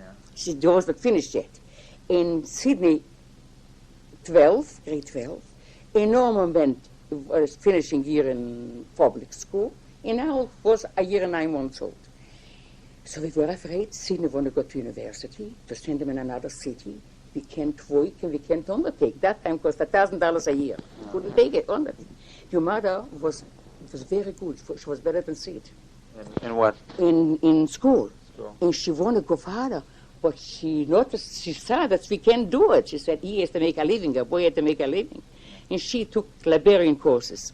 Anyways, but I was afraid it was scaring us, shocking us, to take us such a chance. In the same time, we accumulate nice furniture, and we had a car, and we had a truck. You had a car? What What type of car did you have? Oh, that's a Ford. Ford. That's I think it's a Ford. Sure, the first one was a Ford, a second hand. I paid for that $150 from J. Sovich's father. Anyways, so we had to decide what to do. So we tried to go to Australia, but I used to go home half an hour, now sometime earlier than they did. So at that time I used to call agents, real estate agents, and to find out what is to buy. I didn't know what to do. I was afraid to go, but my aid was for buying a property. We should have income, and we shouldn't have to work so hard, and maybe it would be better than to go. To go, it cost us $3,000. $3,000 that time, you can give a down payment for something, For 6 of you to go to Australia would cost $3,000. Anyway, we decided we'll go. To He was Australia. more for that than us, for them. So you were going to give up your store? Yeah, we You- sold the store. We sold out the store for $350. It was a little bit of goods and the shelves, and And you decided to go. we decided to. But before you get into going to Australia, tell me a little bit about how the Depression affected you when you were working in the store. we made our living anytime, because what was our living? We didn't go for all of this. We didn't buy clothes. We wear clothes what we had from years. You know what I mean? In the car, that's all. In Sunday, I worked hard. They used to work for the bills, and I used to do cooking for Monday and to give baths to the children. You know, our expense was very low. Were you closed on Shabbos? No, it was open. You opened on Oh, Shabbos? yes, we couldn't help it. So you worked, Yeah. you closed on Sunday, Yes, son. but on Shabbos you It worked. was open, yeah. Now, so do you remember what actually happened in 1929 when the Depression hit? Do you remember? So I'm telling you, I know the Depression. The people used to come and to beg. We give a combination. We used to give away clothes, and we used to give, when we made hamburgers, used to give a couple pieces of bread. It was very bad, but we didn't feel it. You didn't feel it No, yourself? no. You did okay. Oh, okay. You know, poor living, You and we lived. were satisfied. You That's didn't all. have to beg. And that's all. But where did you find that your supplies of food or groceries were less because of the Depression? That was very cheap that time. Very cheap to buy Oh, groceries. it was very, very cheap. Was no inflation. You know, when it's bad times, it was very. You know, now people they're making it, they're spending. Right. But that time they didn't make. It was relief, but relief welfare. They didn't give like now. For a farmer, they give so many bottles of milk a day, a week, and so many bread, and you know, it was a different life. It's not the life was now. Anyways, we decided to go, Good. and we went. We went. Okay, well, how much you had to sell your double on York Street? We got the same price which we paid. 55, no profit. No profit. Oh, no. We lost money. We built there a garage. We built doors. You couldn't sell it for more. No. Why? We cost us 65 at that time. Why? Because of, It was Now- Depression years too. Yeah. Sure, that time everything was no money to make. You lost. So did you? So we sold the Did house. you get solid cash? Yeah, oh, sure. 5,500 cash. 50. We had a mortgage. Was not paid off the whole thing yet. Right. So we get that. So you paid off And the we mortgage. sold the truck, and we sold the car. How much did you get for truck and car? Oh, who remembers that for that time? But what about now the place you had in the market you were renting? You didn't have. No, we went to Friedman's. We paid that time $75 a month rent. So you didn't even have that to buy. No, So the no. money you had, how much money did you have when you went to Australia? So that's what I want to tell you. And we sold out the furniture, and we sold everything.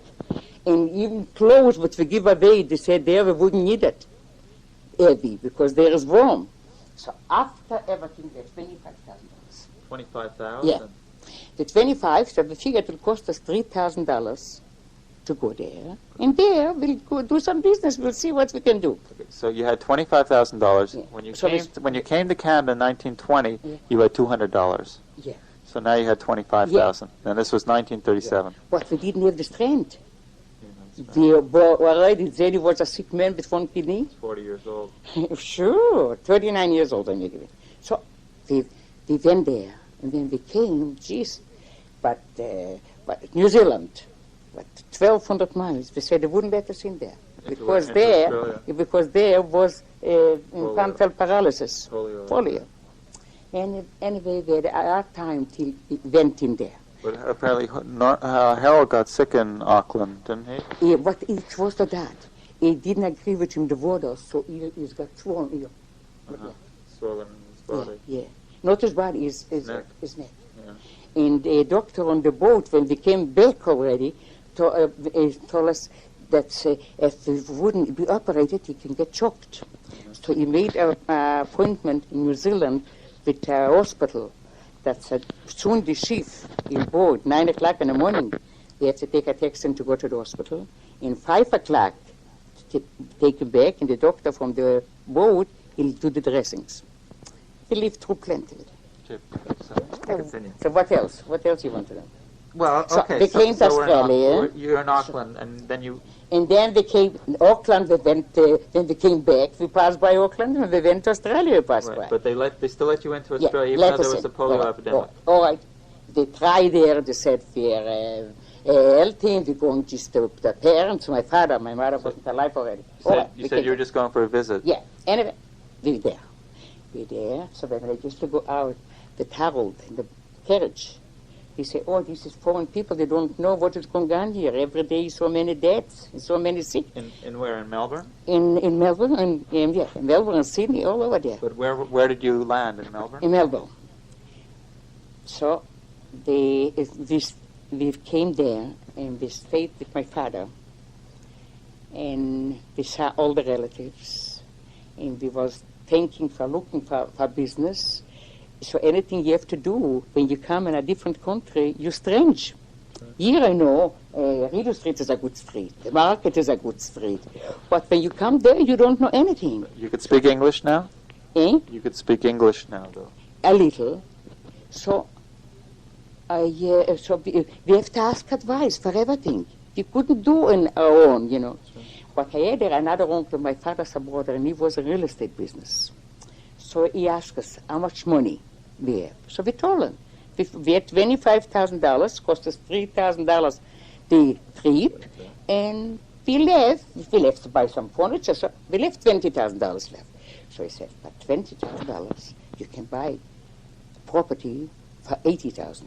80? Yeah, 4 times as much, you know. What type of property? I should tell you any kind. I don't know. That's what his advice. No, not buildings, Yeah. with the income. Right. So 5% we pay. And for your money, you can make you 10%. So you figure like $20,000, you can make $2,000 a year. And the other, we have to pay 5% interest, and we'll make other 5. So you can make a living anytime. What we noticed, we stay there a month. That anything we have to do, we have to ask.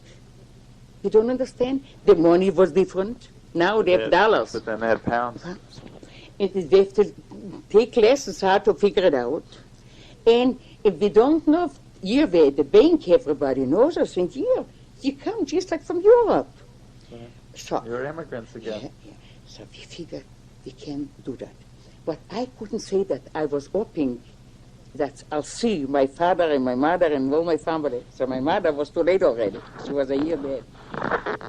A year after being away 16 years. So now we spend so much money and to go back into what we're going to come here. We left a good name. That's what we left. Didn't take a penny from anybody. Even taxes, we all business tax. So they went to the city hall to pay $50. And I said to him, why you have to pay? For the city tax? He said, you never know. Anyways. Never heard of. Yeah. But so you decided then that So Australia. One night, he wakes up and I open my eyes. He walks around. I said, what are you walking around? He said, Dora, what we going to stay here? Till when we going to stay here? Their family, 6 of us. Let's go back. I think I'll go tomorrow and I'm going to buy tickets and we're going to go back. I didn't know what to say. I did feel that's the way to do. But I didn't want to leave my sisters and brothers and my father. Felt good with them. Oh, what I should do. Anyway, what I should tell you, in the morning you get up and we talked it over again and I went and I bought tickets. And I didn't say yes and I didn't say no. What about? And back on the way home, back in New Zealand, Harold was operated. Yeah. No, that was the operation. I see. You see, he got sick when we came on the boat to go home, to go back. To go back. Yeah. Oh, So he the didn't get operation. sick on the boat. No, no. On the way back. Yeah. But what was Sarah's and Sydney's feeling about staying in Australia? Did they like it, or did they? You see, we figured, a Mensch tracht. We think and God laughs. That's the way, the Jewish expression. A Mensch tracht and Gott lacht. Yeah.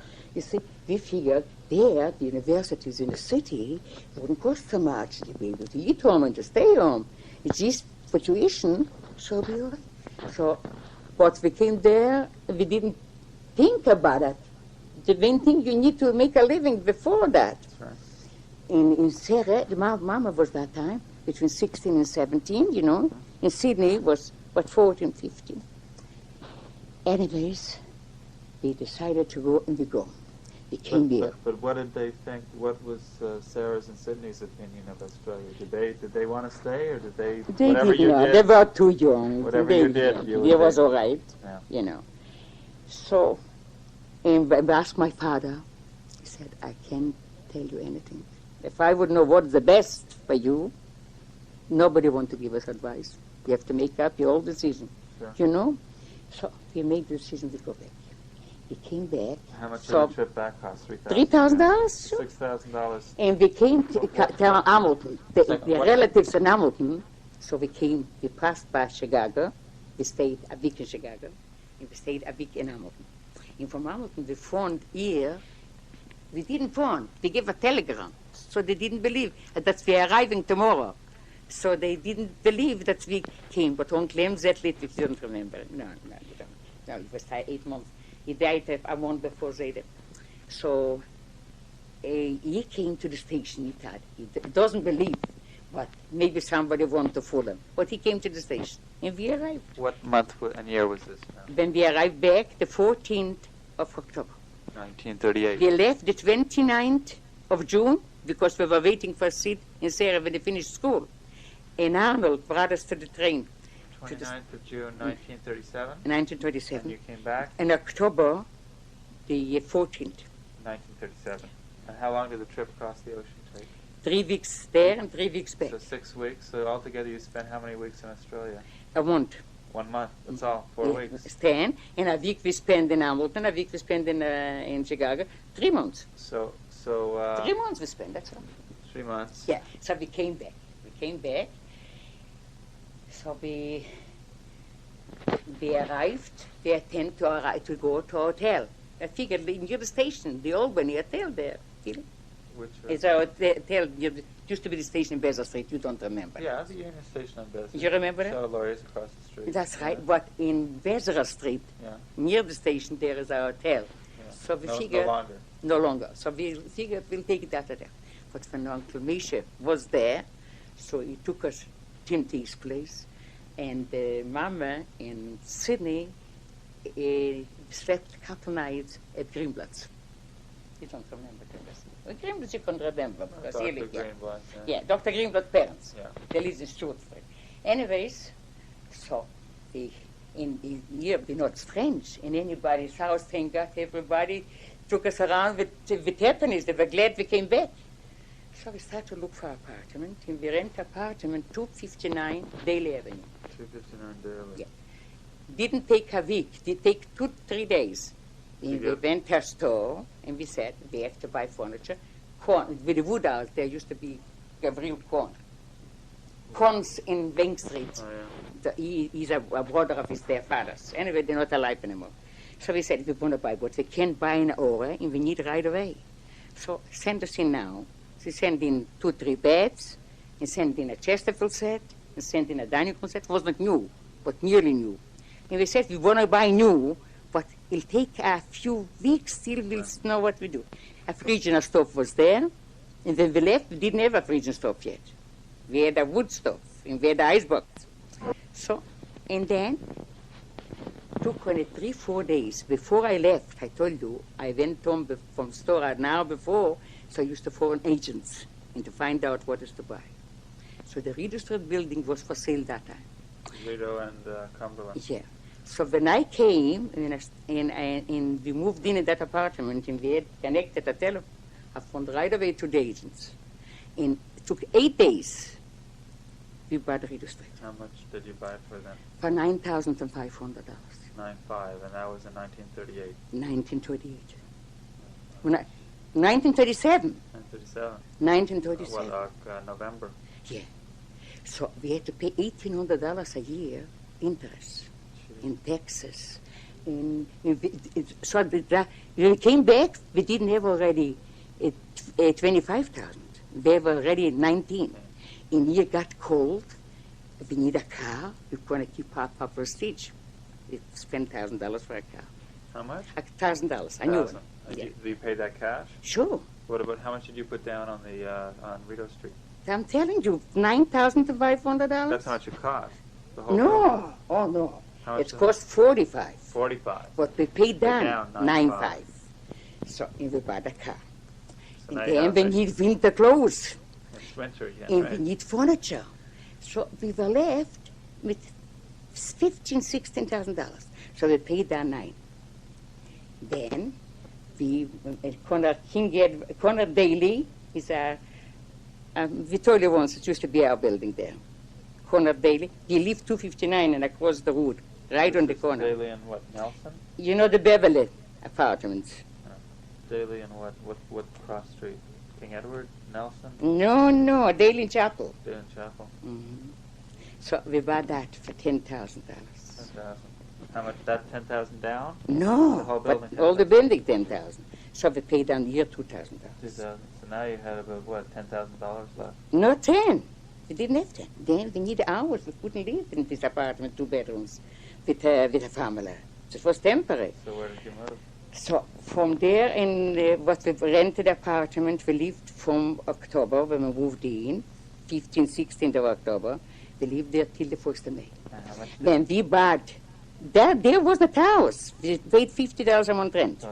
Oh, so then when we bought this corner daily, $292 daily. 292 daily. It's a stone building, you know that. You know Miss Pechigorska's place? Where? That must be near Augusta? No, Chapel. Chapel. Where was 259?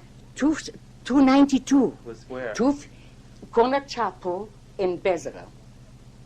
Daily. The daily, Bezra we gewoond. Daily is het vettig seks. Yeah, well, 259 was... 259 we lived. was We where? rented Was apartment. Friel. It was near Friel. And 292 was It's Chapel. corner Chapel. Okay. So we bought this and we moved in our apartment. One apartment vacant out. Was the May. We moved out from there and we moved in To our... your own apartment. What apartment was 2 bedrooms too. But So this was your own building. Yeah. So we lived there till September. And then we looked for a house. So we bought the house, but you lived in Basil Street. Do you remember that? 392. 392 pesos. So we bought it. We didn't want to buy it because we figured it too small. It was a big family. We used to come together often. But it's very central to everything, you know. So we bought that. How much was the house? $5,200. The whole house? The whole house. 52. And what did you put down? Put on $1,200. You were buying a lot of property. Now you had 3 properties. So we have already 3. Then And when did you buy the house? Then, in the house, I'm telling you, September. We moved in October. September 1939. Not 39, 37. 37. 38. 38. Okay. So we moved in the September 38. That's a year after you come back from Australia. Yeah, nearly, well, less than a 11 year. So we moved in there. But we had another $4,000 left. So somebody told us that better apartment, Dorvik. This was belonging to different people. It was for sale. It was for sale, so we bought it for $19,000, and we paid down $4,000. So now you have no money. Finished. So then that's what we invested. And Zadie used to look after that. And then when we moved in Basil Street, we bought the new furniture, everything. But now you had no money left. No money. And we had mortgages, big mortgages. But, you know, we didn't live extravagant. We lived less than we could live, you know. So we paid off. Yeah. In some people, but it was everything, we didn't make very much, you know. So if they lived a little higher and the rest a little better, so they last for the paid down payment. In Sydney, at 4 years high school, and you could have gone right away to university. Right. But we took advices from Leprovsky, the lawyer. It was Glickman, is not alive anymore. You know, Joyce, where she got married for Dave Loeb. No, you don't know. So we asked them, and they said they should go back a year, another year. So he went there. And Sarah was finished before we left. So she took courses for Liberia. Where? Yes, you'll ask Mama, she'll tell you. And then she used to work in all the libraries. And Sydney? Sydney went a year to high school, yet, in Liska. In the 1938 event, he started in Montreal, to McGill. Had he missed a year by going to Australia? No. He came back late, but he still got in. Yeah.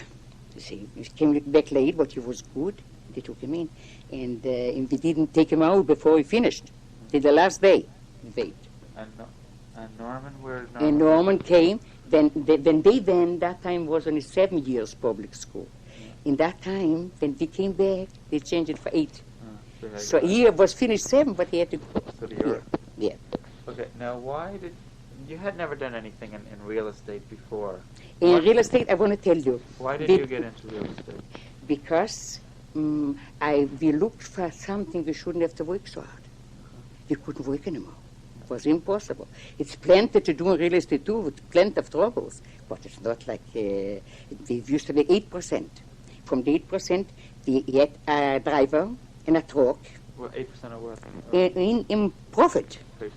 You have to pay the rent, and polite, in Texas, and we kept a girl, and we kept a driver, and for 8%, that's, was not much left.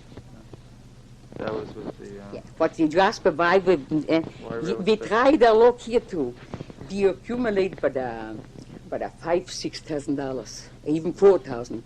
So once came in a man, we kept the whole grocery in dairy.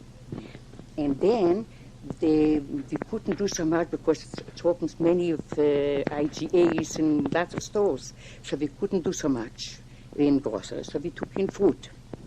We took in fruit when a farmer bought eggs. 30 dozen to a case. He used to bring in 10 cases. So we bought from him the eggs. He bought a case oranges. He bought a barrel apples. Wholesale. You understand? Yeah. So we changed. The profit was very, very small. But we have to make a big turnover. We have to work very, very hard to be able to pay the bills. But after when we couldn't work so hard. But anyway, we saved a penny to a penny, and we had now $4,000 or $5,000, or maybe $4, or maybe $3, I don't remember exactly. So once came in a man, a Jewish peddler, and he buys 6 pieces of celery, half a dozen celery. And he said to my late husband, he said to him, Mr. Lithwick, wenn ich soll loben $1,000, $2,000, kann ich verkaufen a building, was ich gekannt machen Geld von darauf. And what does that mean? You see, you don't know. I understood a little. He said, if I would have $1,000 or $2,000, I can buy a building, and I'm sure I can make money. So he said to him, what kind of building is it? He said, it's in Bank Street. There is 4 stores. On what street? In Bank Street. Yeah. And there is 4 stores, and in above one store is a building, is a dwelling. And the other stores are just 1 floor. And we can buy it, he said, for $15,000, $16,000. So he was asking me how much we have to pay down. He said, I think with $2,000, $3,000 or $4,000 we can buy it. What year was this? And this was 2 or 3 years before. 35.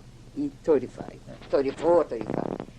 So he took it in mind, and he said to him, all right, you try to be the agent, and you see, so you make a few dollars. And we went away, and we bought it. I don't remember exactly, I think we bought it, if I'm not mistaken, for $14,000. This was in 35? In 35. And that man made his own dollars. He wasn't an agent, he was a peddler in fruit, Yeah. And he was very happy. I'll tell you what it was. Larry, Melvin's friend? Larry Curtis? Yeah, that was his father. His father? His father. Anyway, we bought it in Bank Street, and there was everything rented. But sometimes rented and sometimes get vacant. So suddenly times were bad. You asking me depression. We didn't feel it, thank God, because your groceries, you have always what to eat.